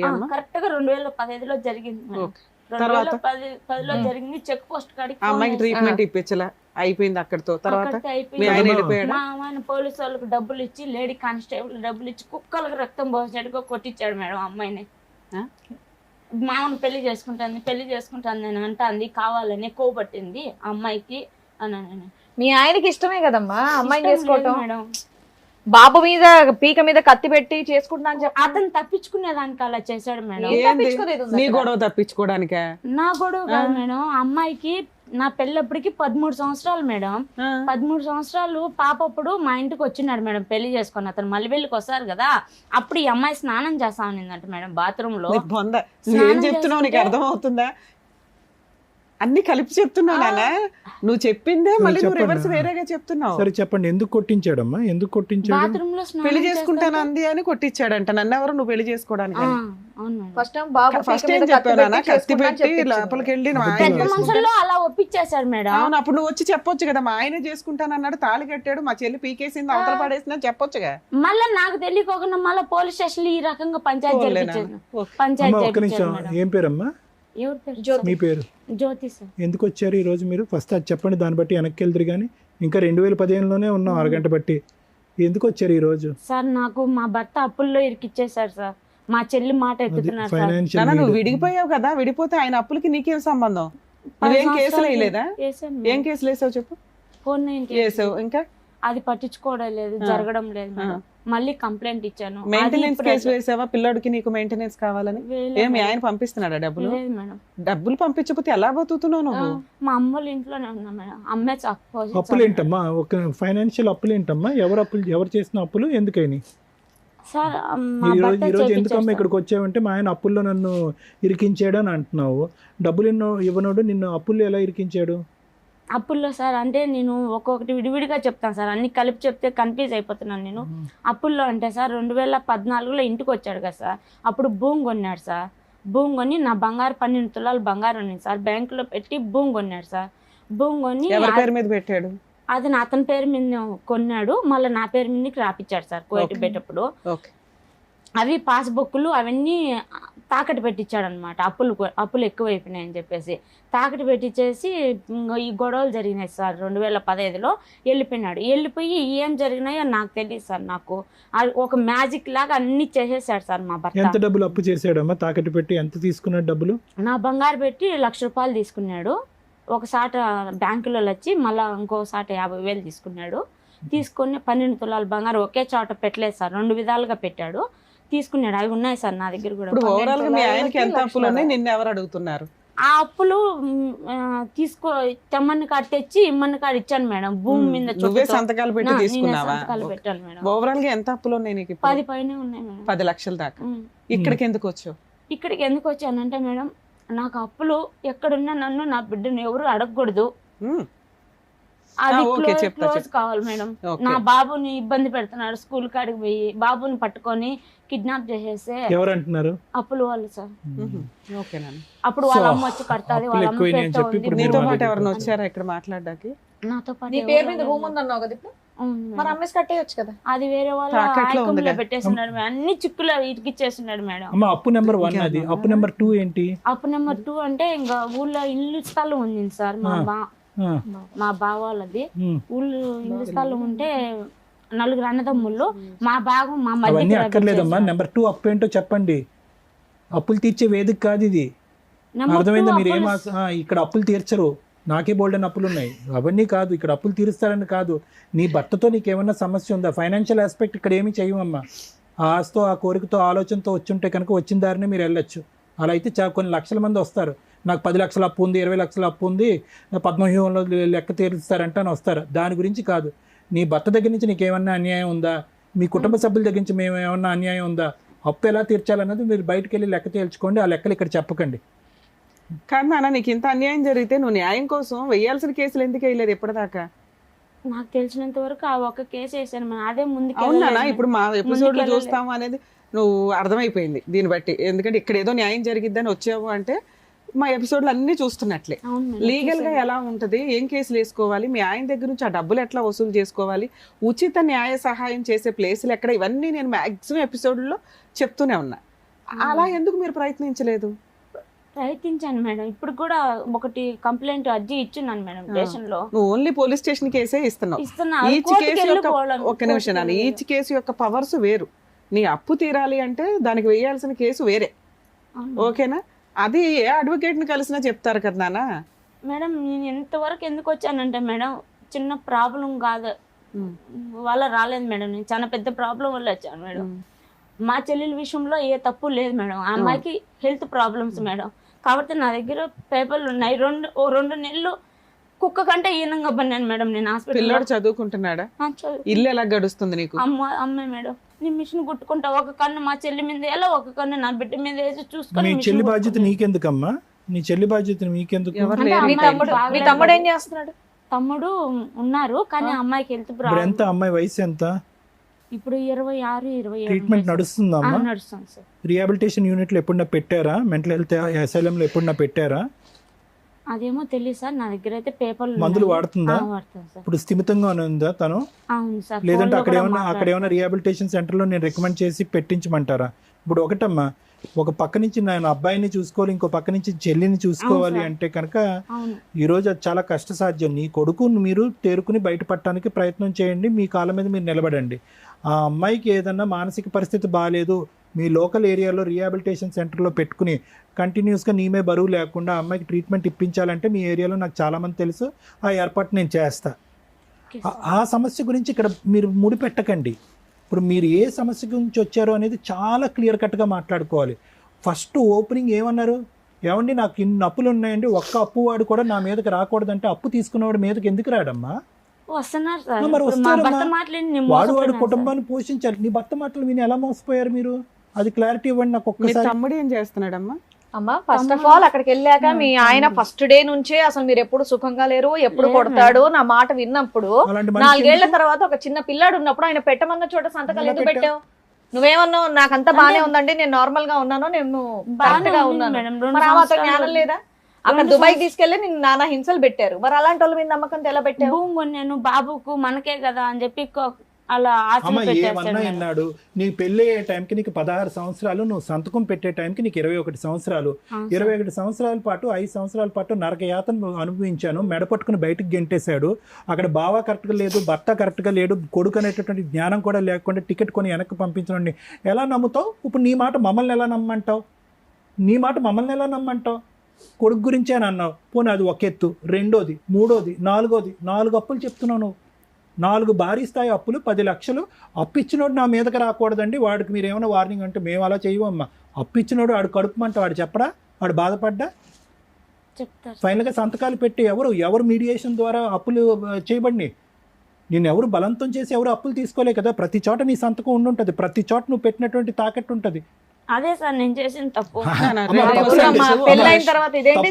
ఒకసారి చేయొచ్చు, 2 సార్లు చేయొచ్చు అమ్మా. జీవితాలని పనంగా పెట్టి పిల్లోడి యొక్క భవిష్యత్తు పనం పెట్టి నరకం చూపెట్టేటువంటి రాక్షసులకి పదే అప్పులు సంతకాలు పెట్టి ఎవరు? నాన్న 2 క్వశ్చన్లు. 10 ఏళ్ళు అయింది నువ్వు అప్పు చేసి, అప్పులు ఊరుకున్నారా ఇప్పటిదాకా? బాండ్ రాపించుకుంటా ఉన్నారు మేడం. ప్రతిసారి బాండ్లు ఇప్పుడు ఎంత కట్టరా? 3 సార్లు రాపించాను ఒక్కొక్కళ్ళు. నీ దగ్గర ఏమున్నాయని? అంటే నేనేం సొంతంగా తేలేదు మేడం. మా భర్త చెప్పితే ఇచ్చారు కదా కాబట్టి నన్ను బలంతం పెట్టలేదు మేడం. అతని దగ్గర నుంచి రాబట్టుకోవాలి, 8 లక్షల స్టోరీ ఉంది కదా మేడం. సైన్లు కావాలి కదా మేడం, టైం ఉండాలి కదా వాళ్ళకు, డబ్బులు తీసుకోవాలంటే అట్లా రాపించుకుంటున్నారు. ఇప్పుడు అతను ఏం చేశాడంటే చచ్చిపోయినాడా బతికున్నాడా అనేది అడ్రస్ లేకుండా కోవిట్లో ఉండిపోయినాడు. కోవిట్లో మీ అమ్మ వాళ్ళ నాన్న వాళ్ళు ఎతికితే దొరకరా? దొరకలేదు మేడం, మాకు టచ్ లేదు మేడం. మీ తమ్ముడు ఏం చేస్తున్నాడు ఇప్పటికి? తమ్ముడు పెళ్ళయింది, 2 పాపలు. ఆయన బాగానే ఉన్నాడు, ఆయన కుటుంబం ఆయన ఉన్నాడు మేడం. ఇంట్లో మీకేం ఖర్చులకు గానీ ఏమి ఇవ్వడు, అమ్మ చూసుకుంటాది, ఇస్తాడు అక్కడ నుంచి మీ అమ్మాయి చూసుకుంటుంది, నువ్వు మిషన్ కుట్టుకుంటున్నావు. పిల్లాడు చదువుతున్నాడా? చదువుకుంటున్నాడు. గవర్నమెంట్ స్కూల్లోనా ప్రైవేట్ స్కూల్? గవర్నమెంట్ స్కూల్లో వేసినాను, కానీ మా భర్త ఎవరినంటే వాళ్ళు పంపిస్తున్నాడు, నా బిడ్డను తీసుకోరప్పని. పోనీ పంపించేస్తే అక్కడ బాగుంటాడు, నీకు అడ్రస్ కూడా దొరికిద్దిగా. పిల్లోడు అక్కడ ఉన్నాడు అనుకో, అప్పులోడు అక్కడ చూపించవచ్చు కదా, నువ్వు అక్కడ ఉన్నాడు రప్పించుకోండి అని. కానీ ఏ రోజు బాబుని మన బిడ్డ అని వాళ్ళు ఏ రోజు చూడలేదు మేడం. నాన్న నువ్వు ఇక్కడ కూర్చున్న దగ్గర నుంచి ఒకే వర్షన్ని 2 రకాలుగా మాట్లాడుతున్నావు. ప్లీజ్ కొంచెం చూడండి. సరే, మీకున్న ఆప్షన్ ఏంటంటే అప్పులోళ్ళు మీ దగ్గరికి రాకూడదు, మీ ఆయన దగ్గర నుంచి రక్షణ కావాలి, నీ పిల్లోడు నీ దగ్గరే ఉండాలి. దీనికి ఏం చేయాలని అడగడానికి వచ్చాను, అంతేనా? అలాగే మీ సిస్టర్ కి హెల్త్ ప్రాబ్లం ఉంది, సార్ ఏమైనా హెల్ప్ చేయగలిగితే అది కూడా, అంటే మేమే చెప్తున్నాం, ఈ ఆఫర్ కూడా మేమే ఇస్తున్నాం, నీకేం అడగాలో తెలియట్లేదు కాబట్టి. సరే కాసేపు సైలెంట్ ఉండండి. ఒక 2 ఇష్యూస్ అమ్మా, రెండే ఇష్యూస్. ప్రతి చోట నేను అమాయకురాలనండి, నాకు తెలియదు, నేను మోసపోయాను. కానీ నీ మాట తీరు ఎక్కడ కూడా మాట్లాడేటటువంటి విధానంలో తడబాట్లేదు. మీ సిస్టర్కి మెంటల్గా బాగుండకపోవచ్చేమో, కానీ మీ చుట్టాలు ఎవరికన్నా సైకలాజికల్గా పోవచ్చు, కానీ నువ్వు చాలా తెలివైన దానివమ్మ. Let me make it a very frank opinion here. నువ్వు చాలా తెలివైన దానివి. నీకు భగవంతుడు ఆలోచన శక్తి ఇచ్చారు, చాకచక్యం ఇచ్చారు, దాంతోపాటు ఒడిదొడుకులు ఎదురుది సక్సెస్ఫుల్గా నిలబడి పిల్లోడిని ఈ స్థాయి వరకు పెంచేటటువంటి 15 సంవత్సరాల ప్రయాణంలో మీ మ్యారేజ్లో 2 years పాటు నువ్వు ఎక్కడో కువైట్లో ఉన్నావు, మిగతా మొత్తం 13 years పాటు అందరి సమక్షంలోనే నువ్వు ఉన్నావు. అందరికీ తెలుసు, LKG నుంచి UKG పిల్లోడు, 2nd standard పిల్లోడు కూడా జ్యోతికి వాళ్ళ భర్తకు పడుతుందంటే కనుక అందరికీ తెలుసు కదా. ఎవరైనా పోనీ జ్యోతి వాళ్ళ భర్త అన్యోన్యంగా ఉంటాం అనేది ఎవరన్నా చూసారా? ఎవరు చూడలేదు. మరి అందరూ వచ్చి నీ జుట్టు ఎందుకు పట్టుకుంటున్నారు? అందరూ అంటే సార్ అదే అంత మా చెల్లెల్ని ఇచ్చి పెళ్లి చేసినానని మా భర్త అలా చెప్పించినాడు సార్. నన్ను అడ్డం పెట్టేసుకుంటున్నాడు సార్, ప్రతి ఒక్క దానికి నన్ను అడ్డం పెట్టేస్తున్నాడు. అతను తప్పు చేసేది నా మీదకి. నువ్వు అడ్డంగా వెళ్ళటానికి ఇష్టపడితేనే నేను అడ్డం పెట్టుకుంటాడు. అవును సార్. ఒక మనిషి ఒక మాట ఒక్కసారి నమ్మచ్చు, 1కి 10 సార్లు నమ్మి ప్రతిసారి నన్ను మోసం చేస్తున్నాడు అంటే కనుక అంటానికైనా ఒక అర్థం ఉండాలి కదమ్మా. ఎందుకు నీ తెలివితేటలకి ఇప్పుడు జరిగినటువంటి మోసాలకి ఎందుకు లింక్ పెడుతున్నానంటే, నువ్వు మాట్లాడేటటువంటి తీరు నీ తెలివితేటలకి జరిగినటువంటి 10-12 మోసాలకి అసలు ఎక్కడ లింక్ కుదరట్లే. ఎక్కడో చోట నువ్వు బ్రేక్లు వేసుకోవాలిగా. ఎంతకాలం అమాయకురాలు అని చెప్పి ఆ ఊరంతా నమ్మించి ఈ వేదిక మీద ఎక్కడ కూర్చుని నేను అమాయకురాలనండి, 23 సార్లు నేను మోసపోయానండి, 10 లక్షలు అప్పు ఉందండి అని ఎలా చెప్తావు? ఎలా న్యాయాలు జరుగుతాయి ఇలాంటి వాటికి? సార్ అప్పనే కాదు సార్, ప్రతి ఒక్క విషయంలో నేను నమ్మాను సార్ అతన్ని. ఎందుకు నమ్మాలి? ఎందుకు నమ్మాలమ్మా? నమ్మాను కాబట్టి. ఏమండి 20 సంవత్సరాల పాటు శుభ్రంగా కాపురం చేసామండి, 21వ సంవత్సరం నుంచి మోసం చేశాడండి, కాబట్టి 21వ సంవత్సరంలో అతడు దొంగని నాకు అర్థమైందండి అంటే అర్థమైంది. పెళ్ళైన కాడి నుంచి ఇప్పటి వరకు మొత్తం కంటిన్యూస్గా మోసాలు అయిపోతూ ఉంటే కనుక ఎలా నమ్మావు? మళ్ళీ నీ తెలివితేటలకే నేను ముడి పెడతాను. మీ చెల్లి పిచ్చిదయ్యి ఉండొచ్చు, నువ్వు చాలా తెలివైన దానివి. మోసం చేసేటటువంటి వ్యక్తిని 10 నిమిషాలు ఎదుర్కొంటే నిలబడినా కూడా కనిపెట్టేటటువంటి మానసిక స్థైర్యం, తెలివితేటలు నీకు ఉన్నాయి. అలాంటిది 15 సంవత్సరాల పాటు ఒక వ్యక్తి యొక్క మానసిక పరిస్థితిని అసెస్ చేయలేదా నువ్వు? కనుక్కొని సార్ 10 సంవత్సరాల నుంచి దూరం అయిపోయినా సార్, వద్దని చెప్పేసి. ఈ అప్పులన్నీ 10 సంవత్సరాల లోపే అయిపోయినా, అంతకు ముందే అయిపోయినాయి. అవును సార్. ఇంకా నేను సొంతంగా తేలేదు కాబట్టి, అతను చెప్తే ఇచ్చారు కాబట్టి నా దగ్గర బాండ్లు రాపించుకుంటా సగాన్ని సగం కట్టించుకున్నారు. ఇప్పుడు ఇంకా వడ్డీ అసలు కలిపి 10. ఇప్పుడు మీతో పాటు ఎవరు వచ్చారు? నేను బాబు వచ్చాను sir. With your permission madam, with your permission ఒక్కసారి అబ్బాయిని కూడా పిలిచి 1-2 క్వశ్చన్ పిల్లడికి ఏం తెలుస్తుంది అని అంటే వాళ్ళ నాన్న మాట్లాడుతా ఇప్పటి వరకు ఇవి చెప్పింది. నాకు ఏంటంటే చిన్న డౌట్, అట్లీస్ట్ వాళ్ళ నాన్న ఫోన్ చేసి మాట్లాడుతున్నాడా లేదా, ఏంటి ప్రవర్తన ఏంటనేది ఒక్కసారి నేను తెలుసుకుందామని అంతే. With your permission. Father son relationship. నీ పేరేంటి? రామ్ గోవర్ధన్. ఏం చదువుకుంటున్నావు? 7th standard. ఇప్పటి వరకు మీ మమ్మీ చెప్పిందంతా అక్కడ కూర్చొని విన్నావు. నువ్వేమన్నా చెప్పాలనుకుంటున్నావా? చెప్పు మేడం. చిన్నప్పటి నుంచి నాకు 3 years ఉన్నప్పటి నుంచి మా నాన్న ఎలా ఉంటాడో నాకు తెలియదు మేడం. ఇప్పుడు వరకు ఫోటోల్లో అప్పుడప్పుడు చూసా, అంటే ఇప్పుడు చూడను. నాకు మా నాన్న అంటే ఇష్టం లేదు. ఫోన్ లో మాట్లాడతాడు ఎప్పుడన్నా? మీ నాన్న లేదు. ఎప్పుడన్నా మీ ఇంటికి వచ్చాడా? నా పిల్లోడు నాకు కావాలి తీసుకెళ్లిపోతానని ఎవరినైనా పంపించాడా? బయట వచ్చే నాన్న నిన్ను ఖతార్ తీసుకెళ్లిపోతాను, దుబాయ్ తీసుకెళ్లిపోతాను. స్కూల్కి వెళ్ళేటప్పుడు మధ్యలో ఫాలోయింగ్స్ అట్లా చేస్తూ ఉంటారు. వచ్చేవాడా? డైరెక్ట్ గా రాడు మేడం, ఎవరినైనా పెట్టించాడు. అలా నీకెలా తెలిసింది వాళ్ళు నీ కోసం వచ్చారని? అంటే శ్రీచక్ర స్కూల్లో చదువుతా ఉన్నాను మేడం. First to fourth. ఎన్ని సంవత్సరాల క్రితం స్టోరీ ఇది? ఇది ఫస్ట్ క్లాస్ నుంచి నుంచి 4th వరకు చదువుకుంటా ఉన్నాను. అంటే 2 years బ్యాక్. చదువుకునేటప్పుడు నేను థర్డ్ క్లాసు 4th క్లాసు ఈ 2 ఇయర్స్లో బాగా నేను వెళ్తూ ఉంటా కదా సింగిల్గా రోడ్డు దాటుకొని వెళ్తూ ఉంటా భయం లేకుండా. వెళ్ళేటప్పుడు అక్కడ రోడ్లో బండి వేసుకొని ఆగుంటారు మేడం ఎవరైనా ఇద్దరు. అప్పుడు ఇట్లా పిలుస్తారు, రే చిన్న ఇటు రారా అని. ఏం నా అన్నప్పుడు మీ నాన్న ఫోన్ చేసినాడు మాట్లాడు అని చెప్పి వీడియో కాలు వీళ్ళు ఫోన్ నాకు చూపిరు మేడం, ఇటు పెట్టి చూపిస్తారు. నాది నాకు ఎలా తెలిసిందంటే మా అమ్మకి చెప్పిన, మా అమ్మ అప్పటికి వచ్చేటప్పటికి వాళ్ళు ఉండరు, వెళ్ళిపోయి ఉంటారు. ఫోన్లే నాన్నే కదా మాట్లాడొచ్చుగా, మాట్లాడకూడదని నువ్వెందుకు అనుకున్నావు? చిన్నప్పటి నుంచి జరిగేది చూసానే ఉన్నాను కదా మేడం. నువ్వేం చూసావు నాన్న? నువ్వు పుట్టినప్పటి నుంచి మీ నాన్న ఎప్పుడు డైరెక్ట్ గా చూడలే, మీ అమ్మ చెప్పింది వినటమే తప్ప. అది అబద్ధాలు అయి ఉండొచ్చు కదా.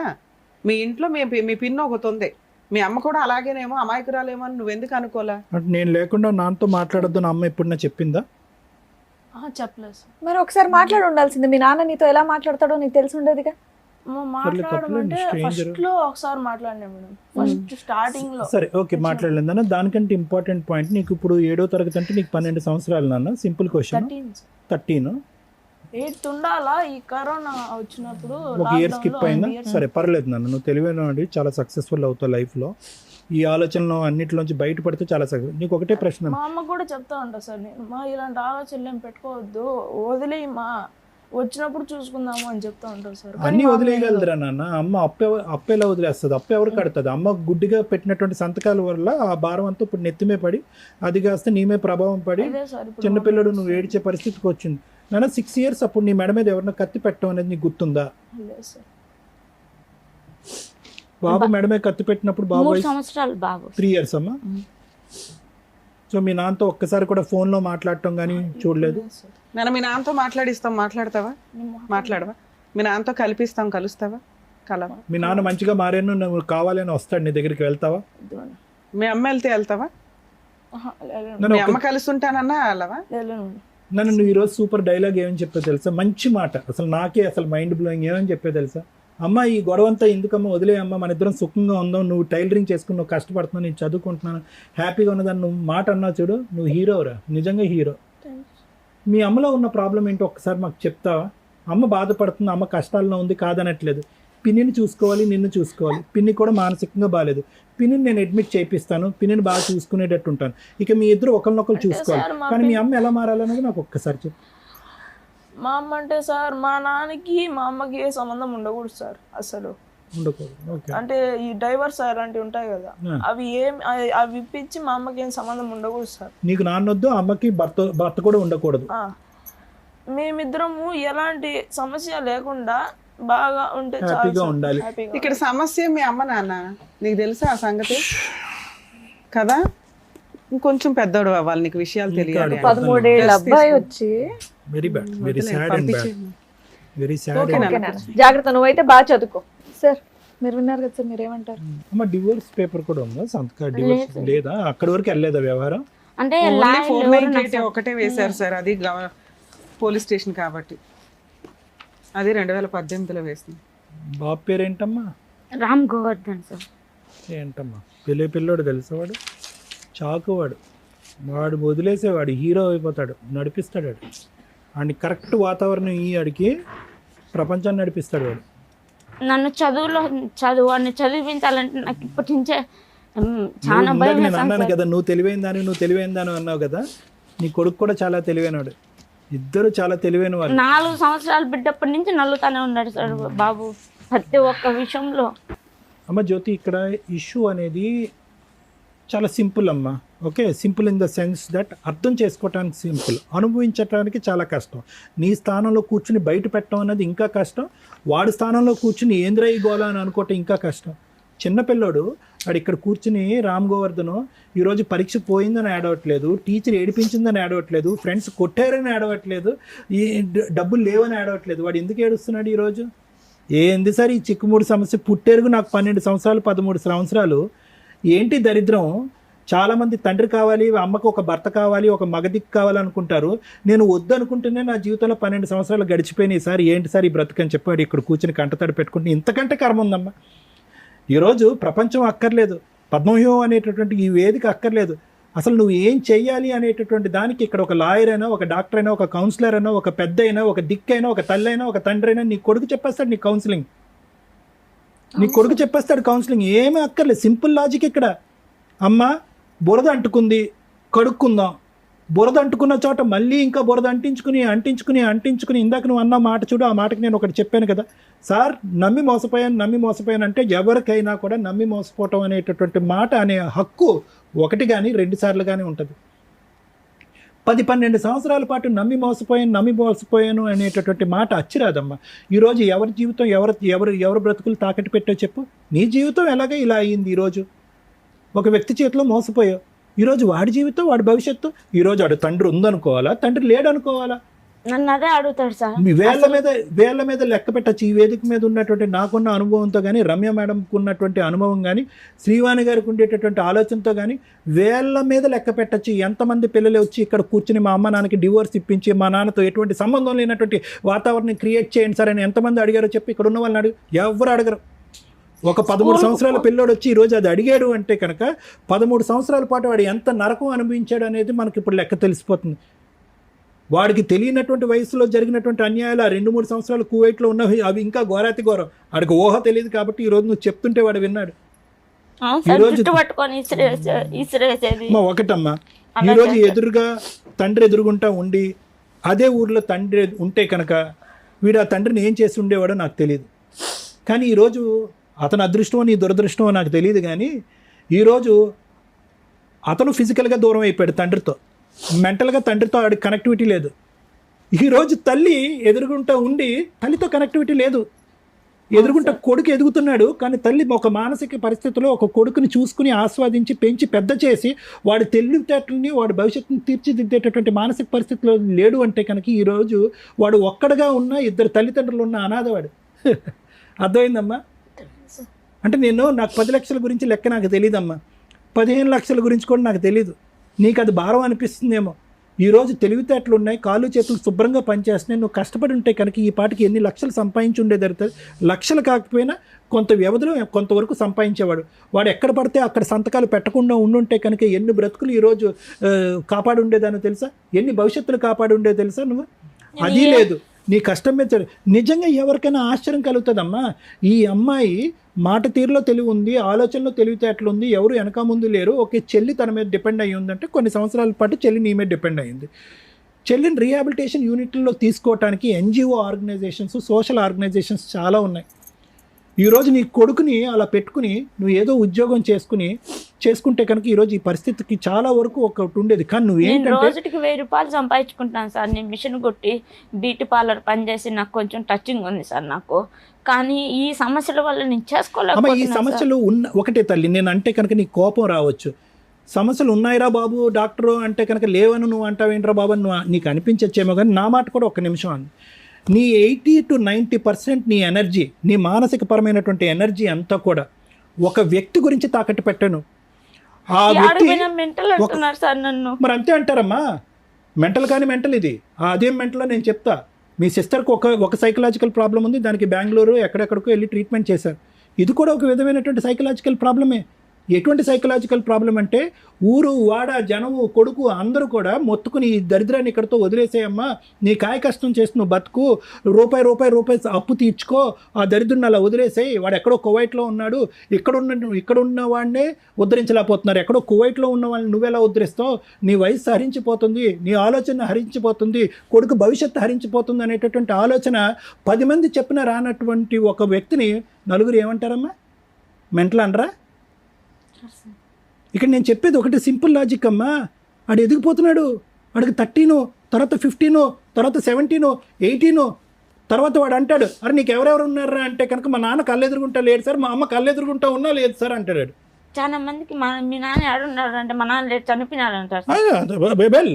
చనిపోవడం నన్ను చూసి ఎందుకు మీ కొడుకు అలా చెప్తున్నాడంటే వాడు అలా చెప్తున్నాడు ఎందుకంటే మా భర్త అలా ప్రాబ్లం. అమ్మా నాన్న లేడు అనేది మా అమ్మ మా నాన్న యొక్క ఉచ్చులో పడి మా నాన్నే కావాలి అనే ఆలోచనతో, లేదంటే మా నాన్న వచ్చి అప్పు తీర్చాలనేటటువంటి ఆలోచనతో ఒక పిచ్చితనంతో ఎక్కడ పడితే అక్కడ సంతకాలు పెట్టి మా నాన్న దూరంగా ఉండి చచ్చిపోయాడు, మా అమ్మ కళ్ళెదురుకుంటా ఉండి కూడా నాకు ఉన్నట్టు అనిపించలేదు అనే మాట కూడా అంటాడు. చూడండి వాడు పెద్దయ్యాక మా అమ్మ ఎప్పుడూ ఒక లోకంలో ఉండేదండి, ఒక పరిజ్ఞానంలో ఉండేదండి అనేటటువంటి మాట వాడి దగ్గర నుంచి వస్తుంది. ఈరోజు నన్ను ఇంకో గంట మాట్లాడమన్నా నేను నీ గురించి మాట్లాడినమ్మా, నేను గోవర్ధన్ గురించే మాట్లాడతా. ఇంకో గంట సేపు మాట్లాడమన్నా ఎందుకంటే నీ భవిష్యత్తుని నువ్వు ఇలా అగ్గిపుల్ల గీసుకుని నువ్వు అంటించుకున్నావు. వాడి భవిష్యత్తు ఎవరు అగ్గిపుల్ల గీశారు ఇక్కడ?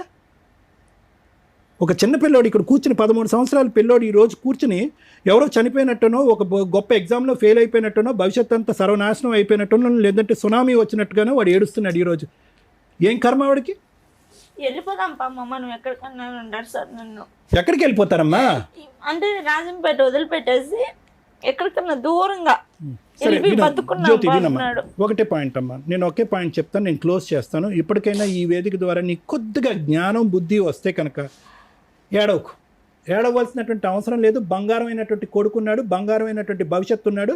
వాడు 100 మంది మగాళ్ళతో సమానం. నిన్ను నెత్తి మీద పెట్టుకుని పూజిస్తాడు. వాడికి కావలసినటువంటి ఆరోగ్యాన్ని వాడికి ఇవ్వటానికి, ప్రసాదించడానికి నువ్వు డిసైడ్ అవ్వు. వాడు ఎవరినైతే వదిలేసి, ఏ ఆలోచన అయితే వదిలేయమంటున్నాడో ఆ ఆలోచన వదిలేసి ముందుకు రా. మేము హెల్ప్ చేయడానికి రెడీగా ఉన్నాం.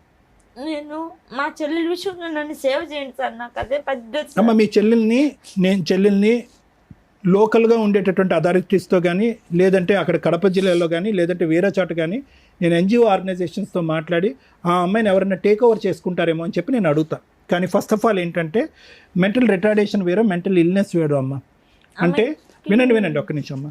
పుట్టుకతో వచ్చేటటువంటి మానసిక వికలాంగత్వం ఒకటైతే కనుక మధ్యలో వచ్చేటటువంటి మెంటల్ ప్రాబ్లం అనేది రెండోది. ఓకే, ఇది ఏది అనేది ఫస్ట్ మనం తెలుసుకోవాలి. ఆ అమ్మాయికి సంబంధించినటువంటి కాగితాలు కానీ, ఆ అమ్మాయి వాడేటటువంటి మందులు కానీ. ఎందుకంటే కనుక విపరీతంగా మానసిక పరిస్థితి బాగాలేకపోతే కనుక హాస్పిటల్కి పంపిస్తారు, రీహాబిలిటేషన్ యూనిట్కి పంపించరు. ఎందుకంటే రీహాబిలిటేషన్ యూనిట్లో అందరూ కూడా రికవర్ అయినటువంటి వాళ్ళు, ఎటు పోలేనటువంటి వాళ్ళు రీహాబిలిటేషన్ యూనిట్లో ఉంటారు. ఈ అమ్మాయి వెళ్ళి అక్కడ ఇంకో విధంగా ప్రవర్తిస్తే కనుక వాళ్ళందరూ డిస్టర్బ్ అవుతారు. కాబట్టి ఫస్ట్ ఈ అమ్మాయి యొక్క పరిస్థితి ఏంటి అన్నది మనం తెలుసుకోవాలి. అప్పుడు దాన్ని బట్టి ఎలిజిబిలిటీ ఉండాలి. ఎలిజిబిలిటీ ఉంటే కనుక ఖచ్చితంగా మనం అక్కడ పెట్టి ఆ అమ్మాయికి అయితే, ఆ అమ్మాయి భారం అయితే నేను ఎత్తుమే లేకుండా అయితే కనుక చేయగలం అమ్మ. ఇది నెంబర్ 1. అదే సార్ నాకు నెంబర్ 1. నెంబర్ 2 ఏంటంటే నాకేమనిపిస్తుంది అంటే జ్యోతి, ఇప్పుడు వరకు నువ్వు చేసినటువంటిది ఒక చీకటి పోరాటం. ఆ పోరాటం కాదంటలేదు, నీ కన్నీళ్ళని చూస్తుంటే మా అందరికీ బాధగా ఉంది. అరే, ఒక ఆడపిల్లకి ఇంత కష్టమా నా అనేటటువంటి వాళ్ళు లేరా, ఎవరు సపోర్ట్ లేరా, ఈ అమ్మాయి ఒక పెద్ద దిక్కుగా ఒక అమ్మాయిని చూసుకుంటుందా అనేటటువంటి బాధతో మా కడుపు తరుక్కుపోతున్నా కూడా ఈరోజు దిశ లేనటువంటి పోరాటంగా బాధేస్తుందమ్మా. ఎందుకు పోరాడుతున్నావో కూడా అర్థం కావట్లేదు. ఒక 2 బ్యాగులు కాగితాలు తీసుకుని వచ్చాయి, ఈరోజు దిశ లేదు. ఎటుపోతున్నావు? ఈ పోరాటంలో నువ్వు గెలిచేది ఏమి ఉండదు, ఓడిపోయేది మాత్రం చాలా ఉంటుంది. 10 లక్షలు కాదు, 1 కోటి రూపాయలు ఓడిపోయేది ఉంటుంది ఇక్కడ, పోగొట్టుకునేది. అదే ఇందాక గోవర్ధన్ భవిష్యత్తు గురించి నేను చెప్పాను. ఇది ఎప్పుడు, ఈ తెలివితేటలో ఆలోచన ఎప్పుడైతే ఉండాలి? 2 ఇయర్స్ పాటు దేశం కాని దేశంలో ఒక దుర్మార్గుడు, ఎవరు, మీ బావ, వాడు నీతో ఒక చెడుగా ప్రవర్తించి ఈ చేయకూడనటువంటి పనులన్నీ నీతో చేసినప్పుడు, నీ భర్త ఏమొచ్చి క్రికెట్ మ్యాచ్ ఆడుకోవటానికి వెళ్ళిపోయినప్పుడు, మళ్ళీ పుత్తూరులో ఇల్లు కొన్నా, 2 అన్నదమ్ముడు కొని అది నన్ను అక్కడ పెట్టాలని వినండి దానివల్ల అప్పులు. వినండి మేడం, వినండి. వాళ్ళిద్దరు దొందే. వీడికి తెలియంది వాడికి ఏం తెలియదు, వాడికి తెలియంది వీడికి అంతా తెలుసు. వాడు క్రికెట్ మ్యాచ్కి వెళ్ళినప్పుడు ఈడు నీ పక్కలో ఉన్నాడు అనేటటువంటి అంశం కూడా తెలుసు. సారీ, తప్పుగా అనుకోకండి. ఇవన్నీ కూడా అన్నీ తెలిసే. ఎక్కడా కూడా నీ భర్త 0.1% కూడా ఒక గుడ్నెస్ అనేటటువంటి అంశం లేనటువంటి వ్యక్తి. అతని ప్రేరేపణ, అతని ప్రోత్సాహంతోనే మీ బావ అనేటటువంటి వాడు అనేది నా అనుమానం. ఎటొచ్చి తీసి పక్కన పెట్టండి. వెనక్కి తిరిగి వచ్చారు. తిరిగి వచ్చిన తర్వాత ఏం చేయాలమ్మా? తిరిగి వచ్చిన తర్వాత ఏం చేయాలి? ఇంకా ఎగ్జాంపుల్స్, ఆలోచనలు లేవు. ఇదేంటి కనికరం లేకుండా మెడపట్టు గెంటేసినటువంటి వ్యక్తితో నేను ఎటువంటి సంబంధం పెట్టుకోవాలనేటటువంటిది అక్కడి నుంచి పోరాడి తెగొట్టుకుని ఉంటే సంవత్సరంలో అయిపోయి ఉండేది. ఈరోజు నువ్వు బిడ్డని అనేటటువంటి వ్యక్తిని కన్న తర్వాత వాడిని విస్మరించి వేరే పోరాటం చేయటం అనేటటువంటి దాన్ని నేను ఇచ్చే ట్యాగ్ లైన్ ఏంటంటే గుడ్డి పోరాటం. ఇప్పటికైనా ఏమీ మించిపోలేదమ్మా. బాబు వెనుకలు పాప కూడా చనిపోయింది సార్, అది పుట్టి చనిపోయిందమ్మా. ఇప్పటికీ ఏమీ మించిపోలేదు. నువ్వు ఈ డిప్రెషన్, మానసిక పరమైనటువంటి డిప్రెషన్ నుంచి బయటికి రా. మీ సిస్టర్కి ట్రీట్మెంట్ కాదు, నువ్వు కొద్ది ట్రీట్మెంట్ తీసుకుంటే కనుక కొద్ది మానసికంగా తేరుకుంటావు. ఎవరో కోరిక తీర్చవలసినటువంటి అవసరం లేదు. నీ కన్న కొడుకు కోరినటువంటి కోరికని తీర్చు. అది డివోర్స్ ఒకటి అడిగాడు, రెండోది ఎటువంటి సంబంధం, నాన్న గురించి ఎటువంటి ఆలోచన, ఆ వ్యక్తి యొక్క ప్రమేయము మా ఇంట్లో లేకుండా చూడండి, ఈ వేదికని నేను అదే కోరుకుంటున్నానని చెప్పి మేడంకి వచ్చి పాదావందనం చేశాడు. వాడు వచ్చి వాడికి ఉండేటటువంటి ఇంగితంలో మీరు 10% డెవలప్ చేసుకుంటే వాడి భవిష్యత్తు బ్రహ్మాండంగా ఉంటుంది. ఇది నా గ్యారంటీ. Madam 2 questions. మీ ప్రాపర్టీ వాల్యూ ఎంత ఉంది ఇప్పుడు? ఇప్పుడు ఎకరా వచ్చి 9-8 పోతుందంట మేడం. ఎన్ని ఎకరాలు ఉన్నాయి మీకు? 4 ఎకరాలు మేడం. 4 ఎకరాలు ఉంది. అది డీకేట్ మేడం, పట్టాది కాదు ఆ సైడ్ అంతా. ఓకే, అలా అయినా అమ్మగలిగితే అమ్మొచ్చు. సో ఓకే, నీ పేరు మీద 4 ఎకరాల పొలం ఉంది. పాస్బుక్ నా పేరు మీద లేవు. ఎవరి పేరు మీద ఉన్నాయి? అంటే భూంగల్ వాళ్ళ పేరు మీదే ఉన్నాయి. ఆన్లైన్ లో ఎవరి పేరు ఎక్కిందమ్మా? ఇచ్చేసావు వాళ్ళకి. సో తాకట్టు పెట్టావు కాబట్టి తనఖా వాళ్ళ పేరు వాళ్ళ మీదకి దగ్గరే వెళ్ళింది. ఉన్నాయి. మీరు అమౌంట్ రిలీజ్ చేసినప్పుడు వాళ్ళు మళ్ళీ మీకు ఆమె ఇవ్వడం లేదు మేడం. ఇప్పుడు ఏమైనా అనేస్తుందా? ఏం చేసుకుంటారో చేసుకోండి అంటున్నారు. చేసుకోండి అంటుంది. ఇంకా వాళ్ళ దగ్గర ఎంత అప్పు ఉంది? వాళ్ళ దగ్గర నేను 3,50,000 కుదవ పెట్టాను మేడం. నేను తాకట్టు పెట్టాను పాస్బుక్లు అవి. ఇది పెట్టి కూడా ఇది 10 సంవత్సరాలు అవుతుంది. 10 సంవత్సరాల నుంచి ఇటు ఇరకపోయి 5 లక్షలు. ఇంకా బాండ్ పేపర్లు తీసుకుంటున్నారా? నీ డబ్బులు నువ్వు ఇచ్చేస్తే వాళ్ళు ప్రాపర్టీ ఇవ్వడానికి రెడీగా లేదు మేడం, 3 ఏళ్ళు అయిపోయింది. అయిపోయింది. ఇక 4 ఎకరాలు ఉంటాయి కదా. అంటే నాకు చెప్పలేదు కాబట్టి నేను అడ్డం తిరుక్కున్నా మేడం. అంటే పొజిషన్ లో నువ్వు లేవు. వాళ్ళే చేసుకుంటున్నారు, వాళ్ళే కౌలు చేసుకుంటున్నారు. ఏదో చేయలేదు, ఖాళీగా ఉందా? ఖాళీగానే ఉంది. నువ్వు టైం అయిపోతుంది కదా బాండుకు, రాపిచ్చిన బాండుకు నువ్వు ముందు చెప్పాలి కదా ఒక మాట. నాకు చెప్పుకోకుండా ఇప్పుడు అయిపోయింది నేను అమ్మేస్తున్నానంటే అది ఎలా అవుతుంది అని చెప్పి నేను అడ్డం మాట్లాడినాను మేడం. బీడ్ భూమి అమ్మా, సారీ మేడం, బీడా ఏం డీకేటి బీడ్ ఉంది. అదే బోర్ వేసుకోవాలి, బోర్ వేసుకొని సాగుబడి. సాగులో ప్రస్తుతానికి అయితే సాగులేదు. లేదు. ఎందుకు ఇట్లాంటి వాళ్ళందరూ సుమన్ టీవీకి, పద్మవ్యూహం ప్రోగ్రామ్కో లేకపోతే మేము ఎక్కడున్నామో అక్కడికో ఎందుకు వస్తున్నారు? ఈ స్టేజ్ నుంచి సుమన్ టీవీ తరపు నుంచి గవర్నమెంట్ని రిక్వెస్ట్ చేస్తున్నాను, ఇక్కడ ఇమీడియట్గా లీగల్ సపోర్ట్ దొరికిద్దానో, సైకలాజికల్ సపోర్ట్ దొరికిద్దానో, ఇమీడియట్ న్యాయం దొరికిద్దానో ఇక్కడ దాకా వచ్చేస్తున్నారు. గవర్నమెంట్ చెయ్యట్లేదా ఫ్రీ సర్వీసులు? గవర్నమెంట్కి సంబంధించిన ఫ్రీ కోర్ట్స్ లేవా? లీగల్ సెల్ అథారిటీస్ లేవా? ఎందుకు అవేర్నెస్ తీసుకురావట్లేదు ప్రజల్లో? మీరు అవేర్నెస్ తీసుకొని వస్తే ఇలాంటి షోల దగ్గర ఇట్లా ఏడుస్తూ జనాలు కూర్చోవలసిన అవసరం లేదు. జనాలంతా కట్టే ట్యాక్స్ ఎక్కడికి వెళ్తుంది? మీరు ఇచ్చే ఫ్రీ సర్వీసు అవేర్నెస్ జనాలకి తెలియకపోవడం వల్ల.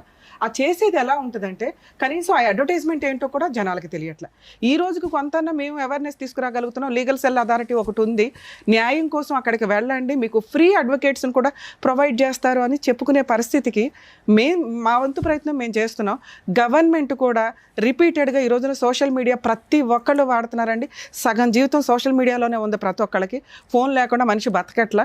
సో దీని మీద కొంత ఇలాంటి బాధితులు అన్ని ప్లేసుల నుంచి, అమ్మాయి ఎక్కడి నుంచో వచ్చింది, కనీసం ఆ ప్లేసుల్లో ఉన్న లీగల్ సెల్ అథారిటీస్ వాళ్ళ ఫోన్ నెంబర్సు, వాళ్ళకి సంబంధించిన రిప్రజెంటేటివ్స్ గురించి రిపీటెడ్ మీరు అడ్వర్టైజ్మెంట్స్ ఇస్తే బాగుంటుందనేది ఈ స్టేజ్ నుంచి నేను గవర్నమెంట్ని రిక్వెస్ట్ చేస్తున్నానండి. లీగల్ సెల్ అథారిటీస్ని రిక్వెస్ట్ చేస్తున్నాను, లోక్ అదాలత్ వాళ్ళని రిక్వెస్ట్ చేస్తున్నాను. మీరు తలుచుకుంటే ఈ అవేర్నెస్ ఇట్లాంటి ప్రోగ్రామ్స్ మేము చేయాల్సిన అవసరం రాకుండా చేయొచ్చు. ఇది కొంచెం దృష్టిలో పెట్టుకుంటారని. కేసు గురించి మాట్లాడితే న్యాయం కోసం ఎక్కడెక్కడి నుంచో వచ్చేస్తున్నారు మేడం. వీళ్ళు ఎంత చేయగలరు, ఎంత చేయలేరు? మేము ఇక్కడ మా ప్రాక్టీసు అయిపోగా మిగతా టైంలో సాటర్డేసో సండేసో ముగ్గురు టైం చూసుకొని మా ప్రొఫెషన్స్లోంచి బయటకు వచ్చి మేము షో చేస్తుంటే పొద్దుటనక రాత్రి అనక ఎప్పుడో వచ్చేసి కూర్చుంటున్నారు. ప్లీజ్ కొంత మీ లోకల్లో లీగల్ సెల్ అథారిటీలకు సంబంధించి మేము చాలా చెప్తున్నాం.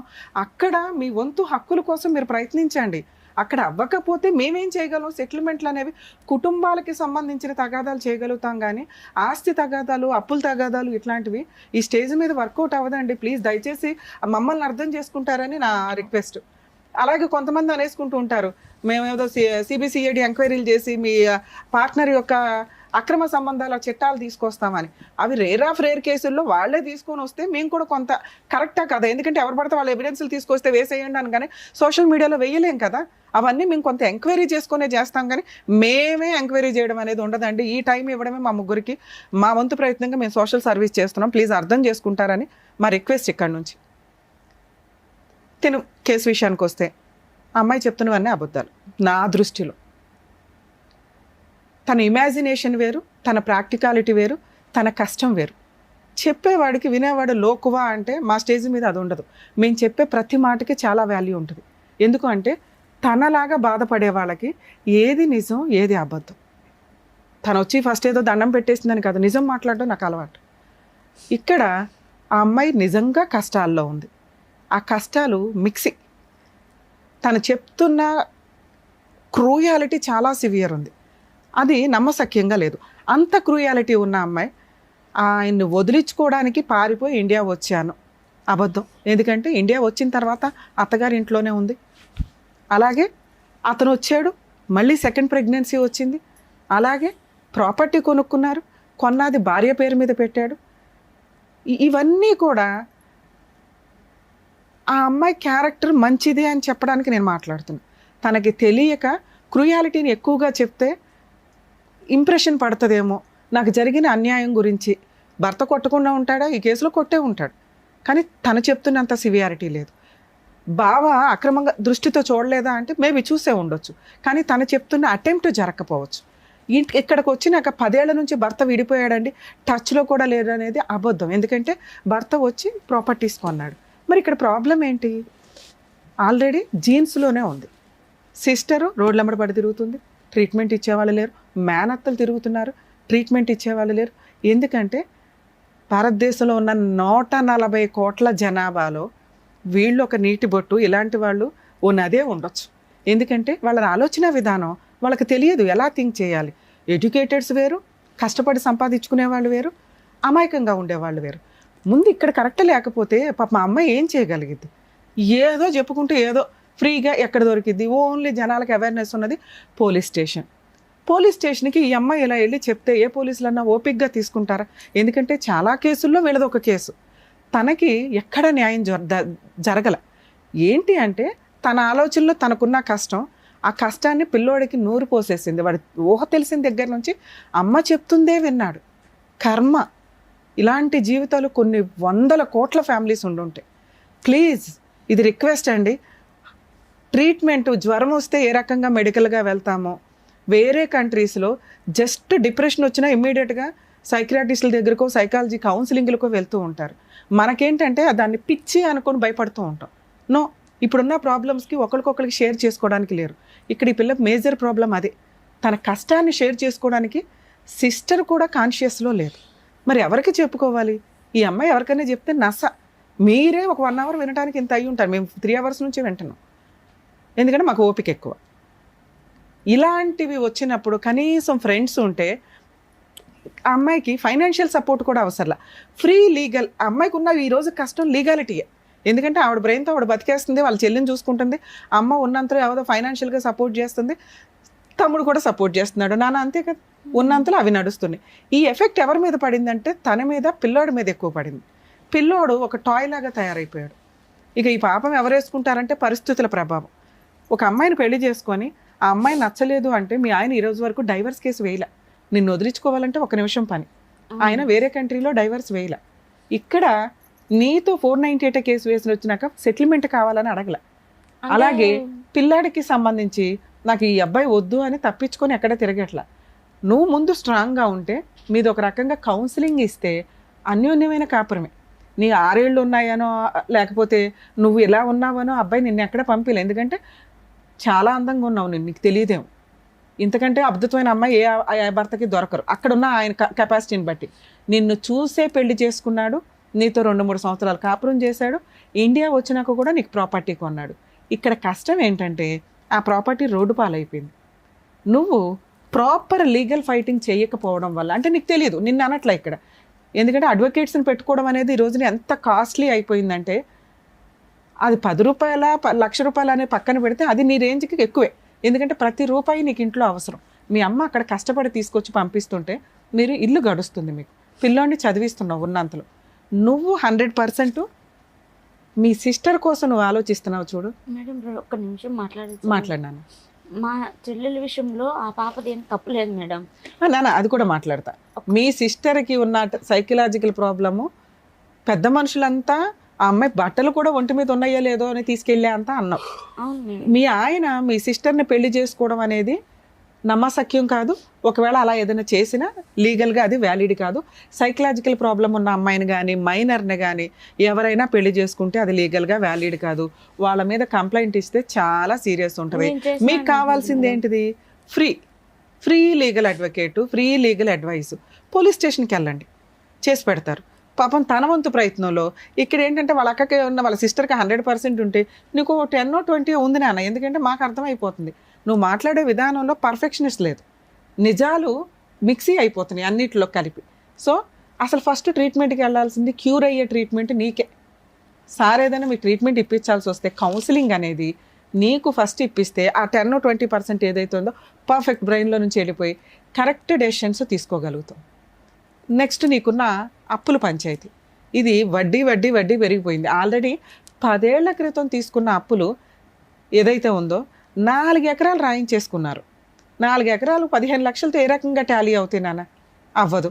ఒకవేళ మనం 3 ఇయర్స్కో 4 ఇయర్స్కో మనం మాట్లాడి ఎవరైనా పెద్ద మనుషులు కూర్చొని 2 ఎకరాలు నువ్వు తీసుకుని పోయి మిగతా ఇచ్చిపడే అనొచ్చు. లేదా 4 ఎకరాలు నువ్వు బయట బేరం పెడితే అవే 30 lakhs వచ్చేవి. ఇలా 15 lakhs పోయినా 15 lakhs మిగిలేవి వేరే చోట కొనుక్కునేదానివి. ఇవి కరెక్ట్గా థింక్ చేయట్లా మీరు ఇప్పటికీ అమాయకంగా ఏమనుకుంటున్నారో తెలుసా? నేను మార్టిగేజ్ చేశాను, వాళ్ళ పొజిషన్లో లేరు కాబట్టి నేను రివర్స్ అయితే నా ప్రాపర్టీ నాకు ఉంటుంది అనుకుంటున్నావు. ఆల్రెడీ వాళ్ళ పేరు మీదకి వెళ్ళిపోయి 10 ఏళ్ళు అయిపోయింది. నీ పేరు మీదకి రావడం ఎట్లా? 1, అప్పు తీర్చడం ఎట్లా? 2, మీ ఆయన అంతు తేల్చడం ఎట్లా? 3, మీ అబ్బాయి అడుగుతున్న డైవర్స్ ఇప్పించడం ఎట్లా? అసలు నాన్న అనే ఊహనే ఆ పిల్లోడు భరించట్లా. నాన్న అంత క్రూయల్ అంటే నా దృష్టిలో అయితే కాదు. నాన్నకు 4 బీగితే అప్పు తీర్చేవాడు.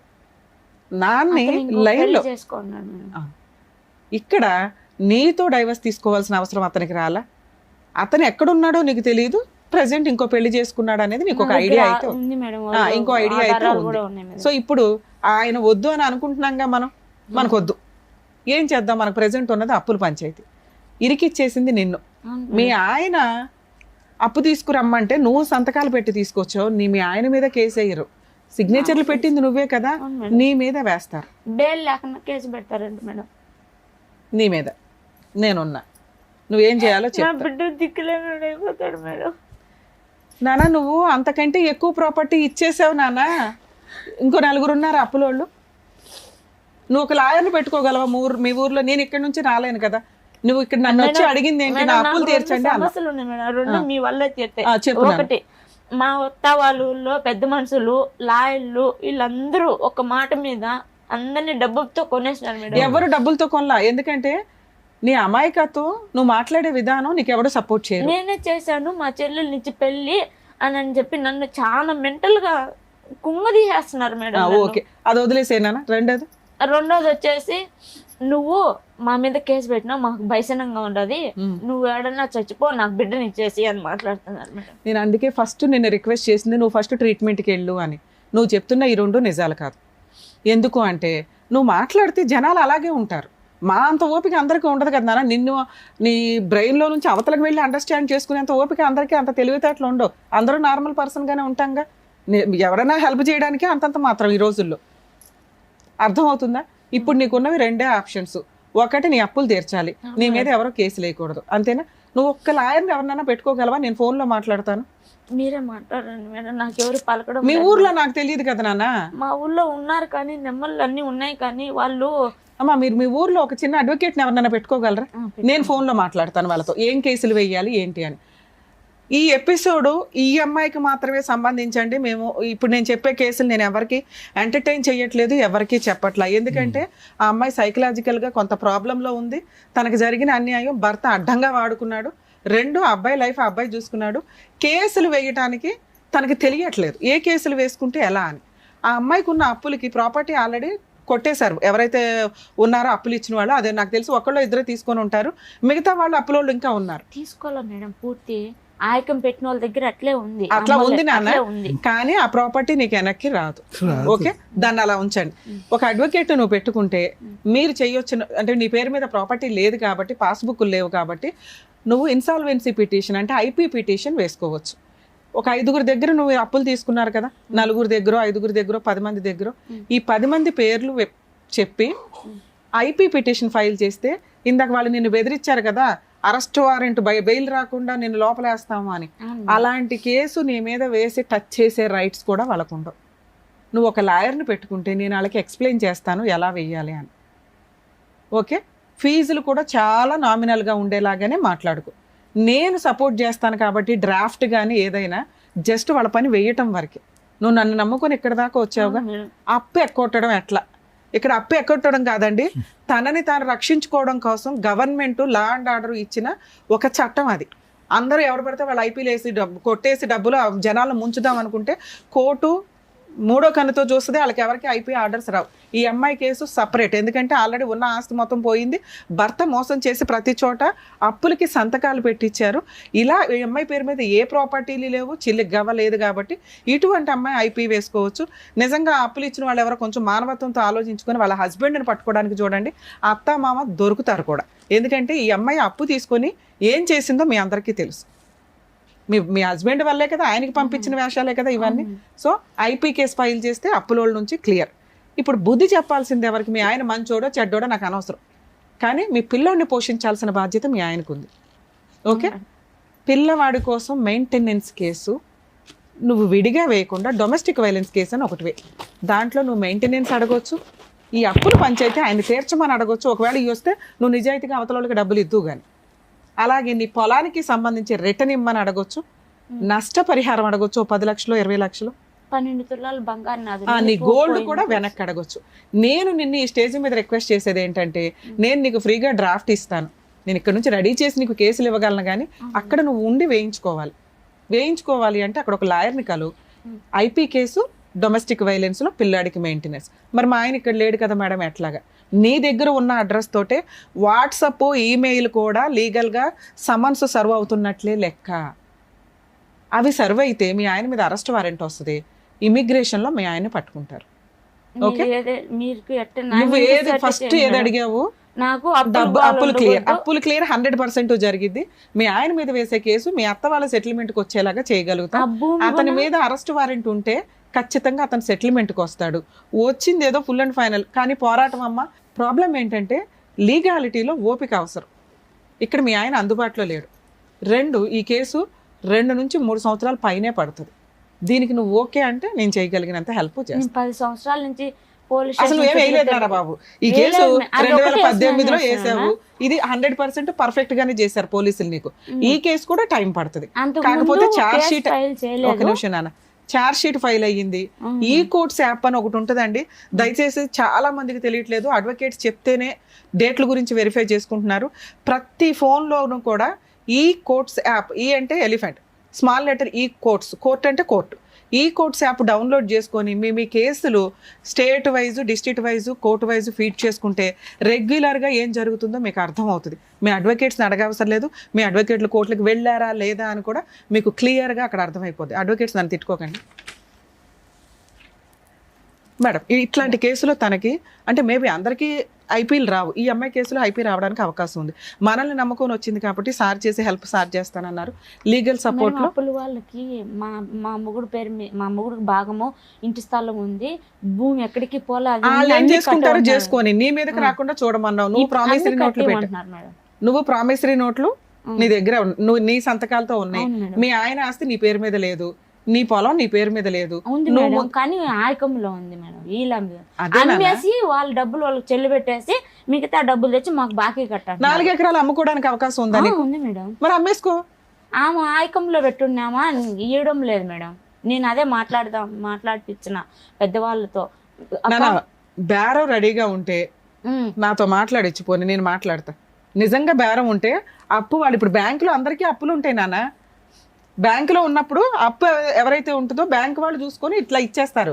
అలాగే తాకట్లో ఉన్న ప్రాపర్టీని మనం ఎవరికైనా బేరం పెడితే ఇదిగోండి 30 లక్షలు, ఓకే పలానా చోట 15 లక్షలు కట్టాలండి, అగ్రిమెంట్ ఆఫ్ సేల్లో 15 లక్షలు కట్టి రిజిస్ట్రేషన్ అప్పుడు 15 లక్షలు కట్టండి అని ఆ రిమైనింగ్ 15 లక్షలు తెచ్చుకోవాలి మనం. అవును మేడం. తెచ్చుకొని వేరే చోట పోయినా కూడా నాకు 30 లక్షలు నా చేతికి వస్తుంది కదా, బాకీలు కట్టుకొని ఏదో నా పిల్లోడికి చదువుకుంటుందని భంగపడతా ఉంటే అమ్మి మొగుని రమ్మనిస్తానంటాను. అసలు ఆయన సంగతి వదిలే, నువ్వు కేసులు వేసినాక ఆయన రావడం ఆయన మాట్లాడడం అనేది ఉండదు. ఓకే, నీ సంతకాలే నీ సిగ్నేచరే ఇంపార్టెంట్. నీ పేరు మీద ప్రాపర్టీ ఉందంటే అలా కూడా సెటిల్మెంట్ చేయిద్దాం. మీరు మీ అడ్వకేట్తో నాతో మాట్లాడిస్తే నేను ఇది మాట్లాడతాను. సో ఇక్కడ మా స్టేజ్ నుంచి మేము హెల్ప్ చేస్తామని కూడా చెప్తాం. అమ్మాయికి లీగల్ సపోర్టు, సైకలాజికల్ సపోర్టు ఉంటుంది కాబట్టి అక్కడ సెటిల్మెంట్ చేయండి, ఏదైనా తేడా వస్తే మేము వస్తామని చెప్తాం. సరేనా? ఓకే ఓకే జ్యోతి గారు, థ్యాంక్ యూ. జాగ్రత్త. జ్యోతి గారు ఏడుస్తూ ఈ వేదిక మీద అడుగు పెట్టారు. సో చిరునవ్వుతో మీరు ఆవిడని పంపించారు. ఆవిడకి ఏం ప్రాబ్లం ఉన్నా సరే మేము సాల్వ్ చేస్తామని పెద్ద దిక్కుల్లాగా మీరు అన్నందుకు thank you so much doctor గారు. Thank you so much advocate madam. మరో కథతో మళ్ళీ కలుద్దాం.